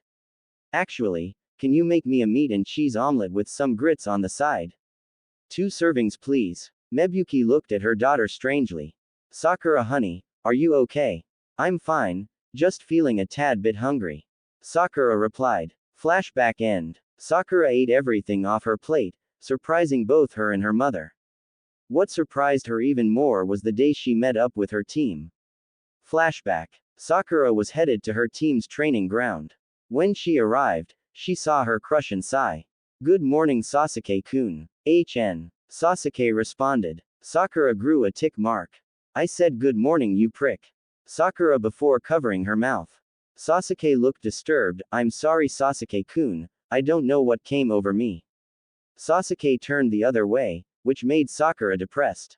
What was that? Now Sasuke-kun hates me. Well I say the emo, he don't deserve us. You should give up on him. Inner Sakura said. Sakura was surprised at her inner thoughts. What are you saying? Sasuke-kun deserves any girl he wants. I can't wait to marry him. Inner scoffed. Yeah right, there's nothing like marrying a guy who treats us like crap. You date someone like Naruto-kun, now that's a man. Sakura's jaw dropped. Naruto. He's the rookie of the year, strong, smart, handsome and Okami his beautiful eyes.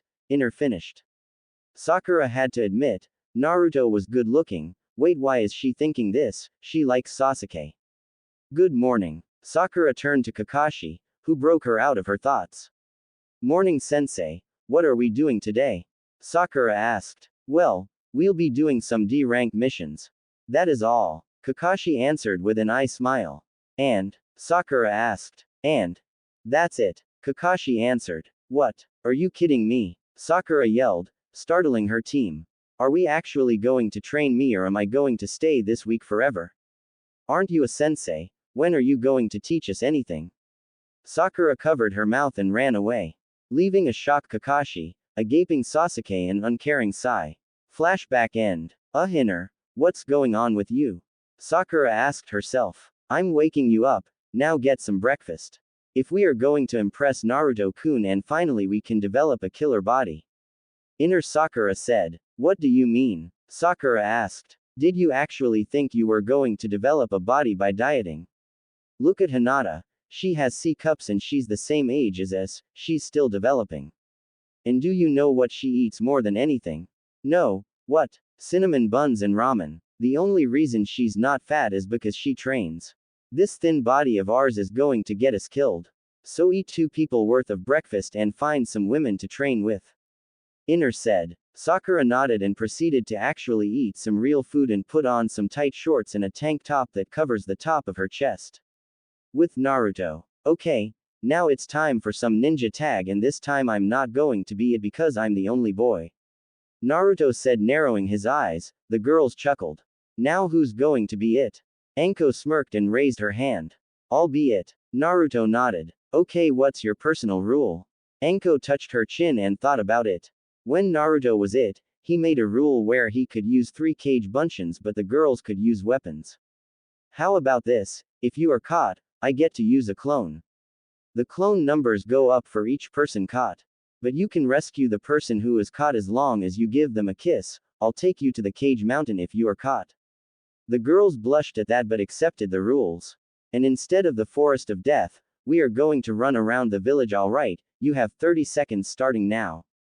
Sakura was jogging around the village, trying to build up her stamina. After Inner's weird personality change, she realized how weak her body was. She was so focused on Sasuke that she let her get dragged down. After Inner constant yelling, she decided to train seriously. Currently, she was jogging through the village at a steady pace. To be honest, I thought you would pass out by now. Inner commented. You know, you've been insulting me a lot lately. Well, someone has to. You are smart outer, but I'm just treating you how you've treated Naruto-kun. The difference is, you deserve it and I'm using it to motivate you. You were just a bitch. Inner said. Sakura signed at this. If anyone else told her this, she would have denied it, but to hear it from her inner thoughts, that was different. I really was a fangirl to the core, wasn't I? Inner smiled at this. Her outer self was changing to a better kunoichi. Now if she could completely destroy her crush on the Uchiha, she could get Sakura to become one Naruto's mate. Yeah, but you've become a better person. To show it, why won't you become friends with Naruto-kun and treat him a little better and don't hate him because someone else tells you to? He's a good person. Sakura thought about this and nodded. Honestly, she wished Naruto had a crush on her again. After seeing how happy Hinata and Izumi were, she wondered how it would feel if she gave the blonde a chance. Look, it's the demon and his. Sakura snapped out her thoughts when she heard a villager comment. She looked up when she heard laughter and saw Naruto being chased by his sensei. Anko leapt towards Naruto, but he did a backflip over her and dodged her grasp. Gotta do better than that, Anko-chan. Anko smiled at him. I will catch you, Foxy-kun, she said, rushing at him again. Sakura jumped up to a building and saw Anko in the distance, chasing Hinata and Izumi after she lost Naruto. What's going on? Ninja tag, Anko is it, and she's trying to catch us. Naruto answered, appearing next to the Pinkett, startling her. Sorry about that, I must say you look good in gym clothes, training. Sakura blushed at the comment before composing herself. Yeah, I realized a while ago how weak I am, so I was doing a morning jog to try to build my stamina. Naruto nodded and got an idea. Okay, how about you play tag with us? It'll help build your stamina and evasive skills. Plus it's more fun. Sakura looked down at the ground. But the others don't really like me. I don't think they would be okay with this. Nonsense. Ladies, Naruto called. In a few seconds, multiple women appeared. Anko had her hands on her hips, frowning. Naruto-kun, why did you stop? In the middle of my turn. She then turned to Sakura with a questionable gaze. And why is she here? Naruto smiled and wrapped his arms around Sakura. Well, believe it or not, Sakura here wants to play with us. Izumi an eyebrow. Really? I thought she hated us and would find this immature for kunoichis. Sakura blushed in embarrassment. No, I want to play, if that's okay, I mean. Izumi narrowed her eyes and smirked. Fine, but no fangirling. Sakura nodded her head and joined the group. Inner smirked, Outer was bonding with Naruto's group. Once Outer becomes physically ready, Inner could make her move. Report. Hi, the target is still with his group, sir. They seem to be playing tag. And the traitor? She's with him. What are your orders, Danzo-sama? When the two are alone, you are to kill the Uchiha girl and bring me the boy. To have the village thrive, he will become my weapon and Konoha we reign over all. Danzo ordered. Sakura was exhausted, she wished she took training more seriously. She was so exhausted after a simple game of tag. But she really did enjoy herself. Sakura didn't have many friends since she started crushing on the Uchiha and her crush always ignored her. Seeing Hinata and Izumi enjoying themselves around Naruto kind of made her feel jealous. It was getting close to the afternoon. The group decided to head to Akamaiki's barbecue place. When Sakura was about to protest, she was stopped by Anko claiming it'll help her get bigger, which shut her up. As they head to the spot, Naruto stops midway and narrows his eyes and smirks. Anko turned to her student. What's wrong, Naruto-kun? Oh, nothing, Izumi-chan, I think you and I have some business to take care of. We'll meet up with you guys later. Naruto said. Izumi was about to ask what he was talking about until her enhanced eyesight saw Root in the shadows. She smiled and nodded. Alright, lead the way. Naruto and Izumi left the group, confusing Sakura. Where are they going? Yugao smiled and proceeded to the restaurant. Izumi have a bad history and they're dealing with the root of it. Naruto and Izumi were jumping through the forest of death, with their followers behind them. I think this is far enough. Naruto said, landing on the branch. Izumi landed on one lower than him. Come on out, you bastards. Izumi yelled. 10 root Anbu appeared around the two Hanyu. Izumi Uchiha, you are to be disposed of for being a traitor to the cause. Naruto Uzumaki, you are to come with us and be properly trained. You have no say in the matter, one of them said. Naruto an eyebrow confusingly. Excuse me for being rude and arrogant, but the weak don't command the strong. So in reality, you have no say in the matter. Naruto said, stretching out his hand. A broadsword with a onyx edge on one side and a gold edge on the other, with a wing-shaped guard appeared in his hand. Flashback. Kurumi just handed the group their own keyblade. Naruto was inspecting his, he had to admit it looked cool. Now those weapons are a connection to you, it will evolve as you bond with it. Think of it as a sleep state, it will transform to its true form once you bond is. Kurumi was interrupted when Naruto's keyblade lit up and transformed into a broadsword. This is pretty cool.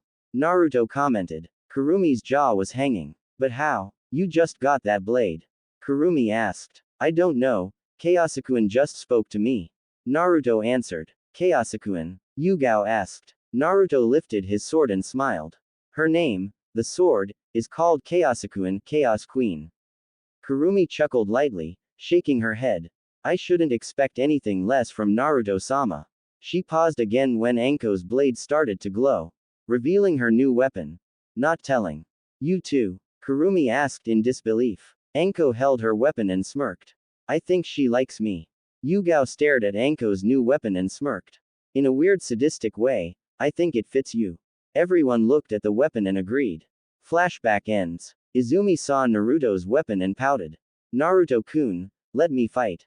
Maybe my Keyblade will evolve. Izumi said, summoning her Oblivion Keyblade. Naruto chuckled and his sword disappeared. Fine, I'll just spar with Anko-chan later. Naruto said, leaning against the tree. Fine, we were supposed to eliminate you anyways. The root said, pulling out a Tonto. Izumi smiled and disappeared. The Anbu was confused, until Izumi appeared behind him and impaled him through the chest with a menacing grin on her face. She took the Keyblade out from his chest and turned to the other 9.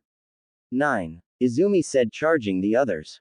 One root charged forward and did a vertical slash, but Izumi flipped over him and decapitated him. 8. This time 2 charged forward, one went for a horizontal slash but Izumi grabbed his wrist. The other tried to use the opening to stab the Uchiha but he got his waist cut off. 7. Izumi flipped the Anbu she grabbed on his back and stabbed him through the head.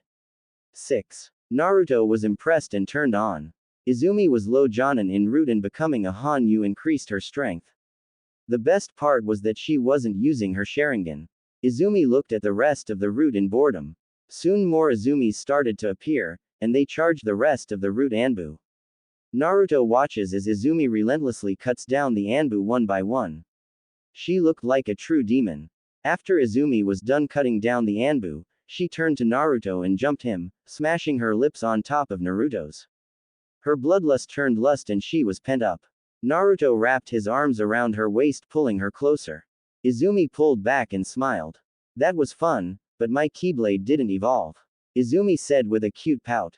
Give it time, now let's meet up with the others. Izumi nodded and they proceeded. Danzo was seething. 10 of his root seals died out, which means they were killed. He underestimated the Jinchuriki. He has to be cautious on how to approach this.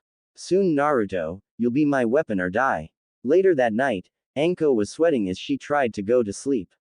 She was unconsciously groping herself, moaning in pleasure, thinking about her alpha. She was not sure where this came from but it was slowly building, her tension. Quote exclamation mark. I can't take it, Anko needs some playtime now. Anko then got up and quietly went to Naruto's room while wearing nothing but her panties. She didn't want to wake no one up, especially Kurenai and Yugao. Kami knows what would happen if she was caught by those two, ow. Anko mumbled as she ran into something. She looked up and her eyes widened. Hana, what are you doing here? Hana was rubbing her head and looked at Anko. I would have asked you the same but I can smell the pheromones on you, I'm guessing you were having trouble sleeping. I know we said we would decide who goes first. I'm sure they'll understand and how about we share our first time, Naruto-kun is a stamina freak. Anko offered. Hana nodded. When they made it to Naruto's room, they heard heavy breathing. Anko and Hana sniffed the air, pheromones were coming from Naruto's room and also some sweat. They opened the door to see Naruto twisting and turning in his sleep. Naruto sniffed the air and smiled. Anko-chan. Hana-chan. Naruto mumbled before he felt something soft touch his lips, then he felt the covers be pulled off of him. Look at here, Naruto-kun doesn't wear underwear while he sleeps, plus he seems excited to see us. Hana said before she started to lick his shaft. Anko was kissing Naruto, but what surprised her was that Naruto started to kiss her back with tongue. Naruto slowly opened his eyes and smirked. Not that I'm complaining but what are you guys doing? Naruto asked, as he grabbed the back of Hana's head, forcing himself deeper in her throat. We couldn't help ourselves. For some strange reason, the past few days our bodies kept getting hotter and you couldn't stop dreaming about me. Naruto finished. Anko nodded. I've been feeling the same way but I don't know why. Maybe because we're hybrid demons, it must have increased our lust without knowing it. Hana said as she let go of Naruto's shaft and took off her bra and soaked panties. Anyway, enough talk. I need you in me now. Hana said, slowly descending on his shaft. So, full. Hana moaned quietly. And while she's plowing you, you can have a taste of my deliciousness. Anko added, sitting on Naruto's face. Sensei's order ah. Anko squealed when she felt Naruto's tongue probe her insides. That's. Feels. So. Good. More Naru-kun, no more master. When Naruto heard that, his manhood grew a bit, causing Hana to yelp in surprise. That's it Naruto-sama, harder, show me why you're my alpha. Hana yelled, bouncing up and down on Naruto's. Naruto grabbed her hips, while starting to pump faster. Hana was surprised and snapped out of her lust when she felt two hands on her and lips on top of hers. Taste like dango. Anko. She looked forward and Anko was indeed kissing her. Instead of complaining, she returned, both girls moaning into each other's mouths. Hana's eyes widened when she felt something warm and fluid enter her. She released an orgasm along with Naruto's before slowly getting off of him. Anko was still grinding for a few seconds before she felt a build-up. Shit. Anko squealed. Anko got off Naruto's face and laid down on her back.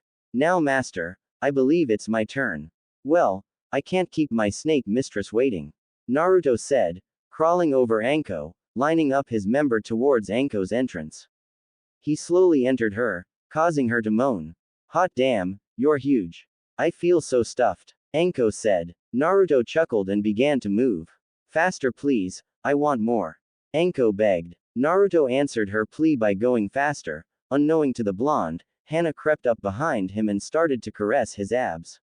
Naruto turned his head and captured her lips. As they were enjoying themselves, Hana's body started to glow orange, Naruto's gold and Anko's purple. The three colors started to merge as their moans filled the night sky. Naruto-kun, breakfast. Kurenai called but pouted when she didn't get a response. He usually eager to eat. She walked upstairs towards his room and knocked on the door but still no reply. Naruto-kun, it's time to. What the hell? Kurenai said. Huh, I smell food. Yon morning Kurenai-chan. Naruto said smiling but he didn't receive a reply. Kurenai-chan, what are you looking at? Naruto asked. He looked down and saw Hana and Anko sleeping next to him but what surprised him was their appearance. Anko-chan, Hana-chan. What happened to you? Hearing his call, both girls woke up. What do you mean Naruto-kun? Both girls asked, rubbing their eyes and yawning. Anko was the first to open her eyes and when she laid her eyes on Naruto, she gasped. Foxy-kun, what happened to you? Huh, what? Naruto-kun, why do you have fox ears and a tail? Hana asked. I should be asking all three of you that. Kurenai said, causing the three to tilt their head sideways. Kawaii. No, get a grip. You can snuggle later, right now you need answers. Naruto, Anko and Hana studied each other and Kurenai was right. Naruto had blonde fox ears and a tail with the tips white. Anko's was purple with brown tips and Hana's was brown with white tips. Anko hugged Naruto and started rubbing their cheeks together. Kawaii. Anko squealed. Kurenai was about to stop them until she heard the two start to purr. Both of you are so adorable. Kurenai said when her barrier broke before ran and hugged her mate and lil sister figure. I see it finally happened. Kurumi said, poofing in the room. I figure Anko would have been first but I guess things happen for a reason. What do you mean Kurumi-san? Hana asked, wagging her tail. Basically you and Anko-san had an evolution ritual. You and your mate perform a ritual that allows you to evolve into more of a demon. It's an instinctive thing that's hard to resist. Kurumi said. But why didn't it happen to the rest of us? Kurenai asked. Because it depends on the person's willpower. The only reason I thought it would happen to Anko is because she's a pervert with no self-control. Oi. Kurumi ignored Anko and continued. But since Hana is an Inuzuka, I guess it makes sense. So going by your logic, the next person would either be Sum-san or. Kurenai paused. Hinata-san. Kurumi finished. Hinata was probably the one with the weakest will among the group. Is it possible to share my time with her? Kurenai asked. You can't force it but knowing how you consider her a sister. I believe your instincts to guide her will activate now you are aware. Kurumi said, making Kurenai feel relieved. Excuse me, Naruto-sama. The Hokage would like you. What happened here? Yugao appeared in her Anbu suit. Kurumi sighed. I'll explain it to you later. Now continue on with what you were saying. Right, Naruto-sama, the Hokage would like you in his office. Yugao said, still staring at Naruto while resisting the urge to glomp him. Well, I can't go like this. Naruto said as he was being rugged by Kurenai and Anko. Don't worry about it, just think about pulling your tail and ears in your body. You can release them anytime you want. Also, I'll explain the difference in your abilities when you get back. Kurumi explained. Naruto nodded and closed his eyes. As Kurumi said, his tail was pulled in and ears disappeared. Sweet. Alright, I guess I should go. Naruto said before giving Kurenai a kiss. When he was about to walk by Yugao, he took off her mask and gave her a passionate kiss, causing her legs to feel weak. He pulled away and smirked. You know you're not supposed to leave the house before giving everyone some love. Yugao blushed. I'm sorry Naruto-sama. What about us? Hana asked. You and Anko-chan got some love last night. Naruto said before leaving to get dressed. Yugao's eyes widened and turned to her sister wives. Haha, we can explain. Hana said nervously. After getting dressed, Naruto arrived at the office and proceeded in. When he walked in, there was a beautiful raven-haired girl with green eyes in the office. Hey Gigi, you called for me. Hiruzen looked up from the scroll. Yes, you see this girl here. Her name is Shizuka and she's, well, is your fiancé. Naruto looked at the girl and back at his leader. Say what? Naruto stared at the girl, who was analyzing him back. How did this happen? Hiruzen puffed out some smoke from his pie and sighed. One of my students, Jiraiya, snuck into Nadeshiko and got caught peeping. He then fought the village leader and won, but according to the customs, he was supposed to wed her since she lost. You see, Nadeshiko is an all-women village, and when a kunoichi from Nadeshiko loses a fight to a male shinobi, they are to bring him back to the village for the rest of his life and marry him. But instead, Jiraiya offered his student, your father. Since he's dead and you're his godson, he suggested you. Godson. He never visits and now he forces me to marry someone I don't know. No thanks. Naruto said. He's looking out for the village on my orders, trust me. And why not give the girl a chance? You're under the CRA. Hiruzen asked. Because I don't want to leave.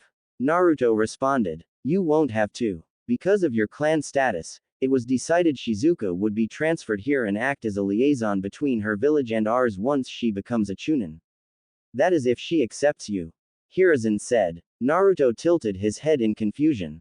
What do you mean? He means it's customary for kunoichi from my village to fight their spouse and test their abilities before making a decision. Shizuka explained. I see, let's go to my compound and fight there. Naruto said. Shizuka nodded in agreement and followed the blonde.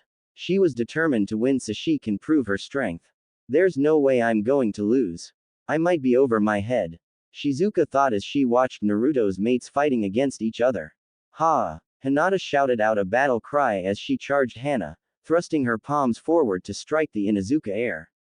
Hana dodged by back-flipping and swiped at the Hyuga heiress with her claws, but Hinata redirected it with her palm and the two traded blows back to back, but it looked like a blur to Shizuka. On the other side of the field, Izumi was facing Yugao in a kenjutsu spar. They were moving too fast to see, but you could hear the sound of steel hitting each other.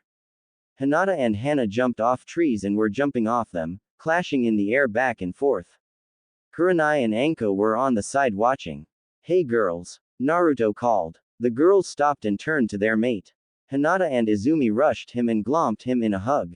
Naruto returned the hug. I got some news. Does the news have anything to do with this girl? Is she joining the club? Anko asked, smirking as she walked around Shizuka. She's cute. Shizuka blushed at the comment. Yeah, she might. Apparently I'm in an arranged marriage with her, but she wants to fight me to prove I'm worthy. You're going to lose. All the kunoichi said. What? But you don't know what I can do. How can you just judge me? Shizuka asked. Can you beat a Jonin? Kurenai asked. No, I can beat a mid-level chunin. Shizuka responded with pride. Then you cannot beat Naruto-kun. Yugao said. But if you still want to fight, I'll indulge you. Naruto said, walking onto the field. Shizuka walked to the opposite side. Yugao-chan, may you referee the match? Yugao nodded and walked between the two. This is a match between Naruto and. Yugao looked at Nadeshiko Nin. Shizuka. This is a match between Naruto and Shizuka. Anything goes but killing blows. The match is over when I say it's over. You may begin. Yugao said, jumping back. I guess I'll test his reflexes.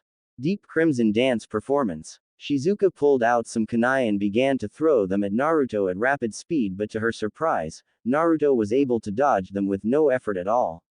I see, try this. Second dance. Shizuka started to spin and shot barrages of kunai at Naruto. Naruto stopped dodging and went through some hand signs. Spiraling air dome. Naruto created a wind sphere around him, defending him from the attack. Shizuka charged the blonde, surrounding her fist with wind chakra. Naruto smirked and did the same. The two met halfway and their fist clashed, creating a wind explosion. So you can use wind chakra, too. Let me show you something cool. Naruto jumped back and went through some hand signs. As he did, a tornado started to form in the sky. Silver Dragon. The tornado turned to the shape of a dragon and roared. Shizuka fell on her butt. I yield. Shizuka said. Naruto chuckled and cancelled the jutsu. You're very strong, Shizuka-chan. Thank you, and since I lost, I now devote myself to you as your future wife. Shizuka said. Naruto frowned at this. How about we get to know each other first? I don't want you to devote yourself to me unless you are sure. How about we are fiancés, and if you like me, we'll obey to the next step. Shizuka smiled and nodded. That's acceptable. Do you mind if I stay with you? I would love to get to know you better. Fine, but there is something else you should know. Naruto said, gaining the attention of his mates. Naruto noticed this and sighed. I know what you're thinking, but if she's going to marry me, she has to know.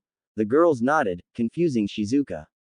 Shizuka listened in as Naruto as she told him that he was a Jinchuriki and about him and his mates becoming Hanyu. Shizuka was surprised and turned to the women. Are there any benefits? Shizuka asked. Well, our chakra increased, we're physically stronger, have a lot of stamina, and we'll remain young forever. Yugao answered. Shizuka's eyes widened and turned back to the blonde. Make me one. Shizuka demanded. Wait. Shouldn't. Make me one. She repeated. Are you? Make me one. Shizuka repeated, getting closer to his face. I'm marrying you anyway, and it would only be fair. You have a pure heart and you're strong. I made my decision, please. Shizuka pleaded. Naruto didn't respond, which made her sigh.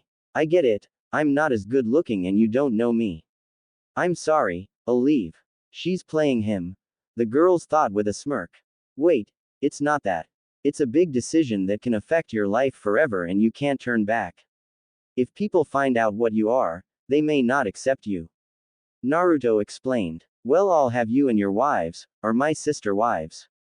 Shizuka said, earning a nod from the group. Just do it, Foxy-kun. Anko said. Naruto shook his head and chuckled. Fine, come here. Shizuka walked to Naruto. Naruto sank his teeth into the girl's neck, causing her to moan. She felt some chakra entering her, but it was strong and warm. Naruto let go of her shoulder and backed up. You'll undergo a transformation. I'm going to have Kurumi take you into the bunker and train you for half a year in a day. Who's Kurumi? Shizuka asked, trying to get used to this new feeling.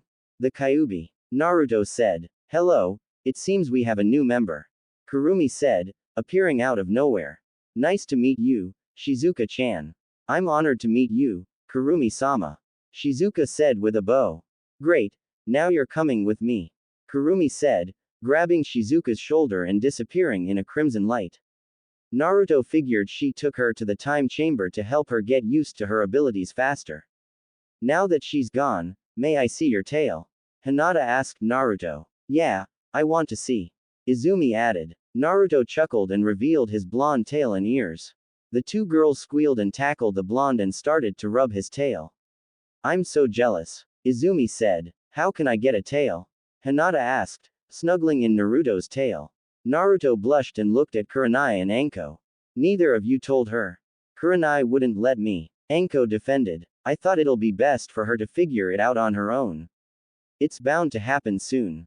Kurenai said. Izumi and Hinata looked at each other confused as Naruto started to sputter out of control. In the council chamber, Hiruzen was there after being called. As he sat down, he glared at the elders. Before we start the meeting, let me remind the elders of something. You are not allowed to call a meeting without consulting me. Am I clear? Hiruzen raised his Aye. The elders nodded. Now get on with it. We heard that there was a kunoichi that was sent to the village to wed the Jinchu. Call him Naruto-san or Uzumaki-san, not by his title. Hiruzen interrupted Kaharu. It doesn't matter. Why is a village from another village marrying the demon? A civilian merchant asked. Neko. Neko appeared behind the merchant and sliced his head, startling the others. Remember, breaking the law will get you killed. Now to answer the question, Jiraiya infiltrated the village to spy on the woman there. For those who don't know, Nadeshiko is an all-kunoichi village. They fight males from other villages and if they lose, they take the male back to their village and marry them. Jiraiya fought the leader and won but he offered up his godson. Naruto, being a Jinchuriki, can't leave the village. So we came to a compromise that she'll transfer here. She should marry Uchiha-sama. He needs to marry a strong kunoichi to restore his clan, a merchant said. Too bad it's too late. Hiruzen said. She and Naruto already fought and she lost. Her customs won't allow her to break it off unless Naruto wants to and he agreed to the terms. The civilian seethed at this. I still wonder why the asshats are part of the council. Sum said, gaining everyone's attention. They're fools. So far since the Kyuubi attack, they picked on Naruto because they can't see the difference between the boy and a fox, they disregard their leader's order, they weakened our school system and instead of looking after the whole village, they focus on one arrogant punk and try to get their kids to marry in a clan so they can gain power. I say just remove them, that way there will be no more complaining and problems. Hiyashi nodded his head. I agree, for our image. That would be the best option. We're most likely the only village that treats their Jinchuriki like. Look at Kumo and Aiwa, their Jinchuriki is trained and they're not hated. We would be seen as fools because a grudge the civilians have over the fox but take it out on its host. It's between 14 years without an incident and they still think the boy is scheming. Hiruzen nodded and turned to the merchants. While I do agree, I can't just remove them because the majority vote won't be in our favor. However, I can ban their opinions when it comes to shinobi matters. So to this day forward, the civilians will have no say in the shinobi affair nor the elders. Hiruzen said, causing an uproar. Hiruzen, you can't be serious. Danzo said, I am, the clan heads will help me if I need to. You can just sit there and watch. Now the meeting is dismissed and you better not call another pointless meeting. Team 11, it's good to see you. Hiruzen said, already adjusting to your new teammate. Hiruzen asked as he saw Shizuka clinging to Naruto, she now had red streaks in her hair similar to Hinata's. It's been 2 weeks since she arrived and with her addition to the team, Team 11 had the best track record for C-rank missions. They avoided D-rank missions since the hatred for Naruto and Anko was from most civilians. But with that trade-off, came experience. They were even able to take down B-rank missing nins. Now are you ready for another C-rank mission? Anko smiled. Old man, my team is ready for a B rank. I can't let their skills get rusty. Anko said, well if you want, we can always have another one-on-one match. Naruto said. Anko adopted a teasing grin before getting in Naruto's face. Fine, but I think I'll prefer something else more than fighting. Anko said. Well, I think I have plenty of stamina. Naruto responded. Hiruzen had blood running down his nose as Izumi laughed and Shizuka looked confused. You've done it. When's it going to be my turn? Shizuka asked. That was the final straw and Hiruzen nearly passed out. Anko, Izumi and Naruto were laughing their asses off. Then their attention was drawn to the door when they heard the knob twisted. Team 7 walked in with Sasuke's face being covered in scratches and Sakura had a sleepy Tora on her head. I see you completed your mission, Kakashi. I'll call the daimyo's wife in. Hiruzen said as a Anbu disappeared from the shadows. Soon a fat woman walked in and grabbed the cat off Sakura's head and hugged it before leaving, thanking Team 7 on her way out. Now do you want another D-rank mission? No. Sasuke yelled. I don't want to do any more chores, let us have a mission to test my skills. Sasuke said. Boy, do you know who you are talking to? Hiruzen said, raising his ki. Sasuke buckled a bit and bowed. I'm sorry, sir. Sasuke said. Hiruzen stopped his ki and turned to Kakashi. Do you think your team is ready? Kakashi looked at his team, and between the three, Sasuke was ready since he was strong as a low chunin. Sai was a mystery and knew that he worked for Danzo considering he didn't feel anything from. Then there was Sakura. He wasn't sure how, but she was improving very fast even without his help. He had her and Sasuke spar, and to his surprise, she saw him overwhelm the Uchiha. She was aggressive, and given her intellect, it was a powerful combo. I believe they're ready. Kakashi answered. Alright, I have a C-rank mission for you. Send in the client. Hiruzen said. An old man walked in and looked at the two teams of genin. Good evening, Tazuna-san. This is the team that will guide you back to your village. Hiruzen said, gesturing to Team 7. Them. They look like they're still in diapers, especially the duck head. Tazuna said, making the Uchiha seethed. Tazuna looks towards Team 11 and scowls. They looked even worse, two little girls, a doll and a blonde. Tazuna was interrupted when Team 11 genin disappeared and reappeared in front of him with kunai pointing at different body parts. Kakashi was amazed at what he saw. He wondered what kind of training Anko put her team through. Anko chuckled and walked towards the bridge builder. I should warn you, my team is overprotective over each other like a pack of foxes. So I'll be careful of what you say. Enough, Anko. Hiruzen said with a smile. As you can see, Tazuna, my shinobi are very capable. Hiruzen said as Team 11 walked back beside Anko. Tazuna coughed in his hand and tried to look strong before looking at Team 7. Alright, I expect you to protect me with your lives.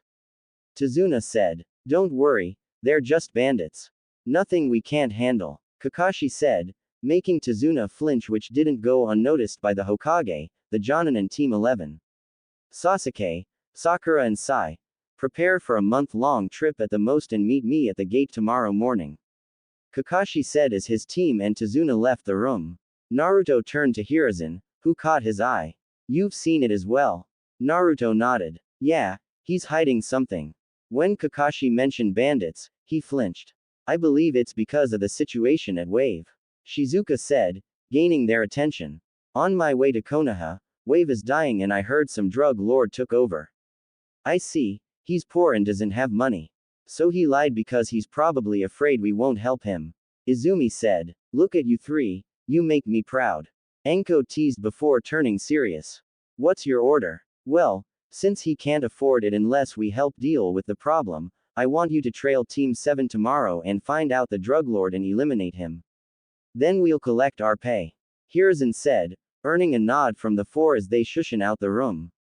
After leaving the office, Team 11 decided to get some ramen and head to Ichiraku's.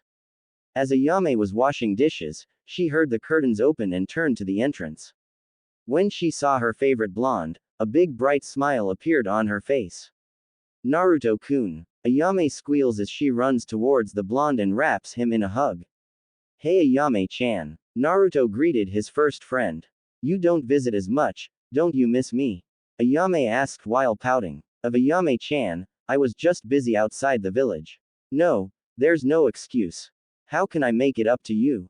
Naruto asked, holding the ramen girl's hand. Ayame adopted a small smile which the other kunoichi noticed. She got him. The girls thought. Well, how about taking me on a date sometime? Ayame asked, shocking the blonde. What? Why me? Not that I'm flattered. Naruto asked, blushing. Well, why not? Ayame answered. Let's start with the village itself. More than half of them attacked you when you were young and that automatically ruled them out, then there's the shinobi and the kunoichi. The ones that only protect you are the ones around you and the male ignore you. You're the only one who seems to have a heart and you're also handsome as well. So what do you say? Well, I don't have a problem with it but you would have to share since I will be enlisted in the CRA. Naruto said. Ayame giggled and nodded her head.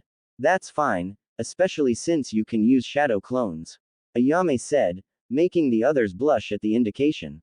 Naruto choked a bit and laughed. Great, I'll take you out after returning from a mission. Naruto said as the four finished the ramen and headed to the gate. They were running on top of the buildings and stopped when they spotted Team 7 without Kakashi and Tazuna. Sakura started to sniff the air and turn in direction. She was about to call them until she noticed Naruto giving her the quiet gesture, which she nodded to.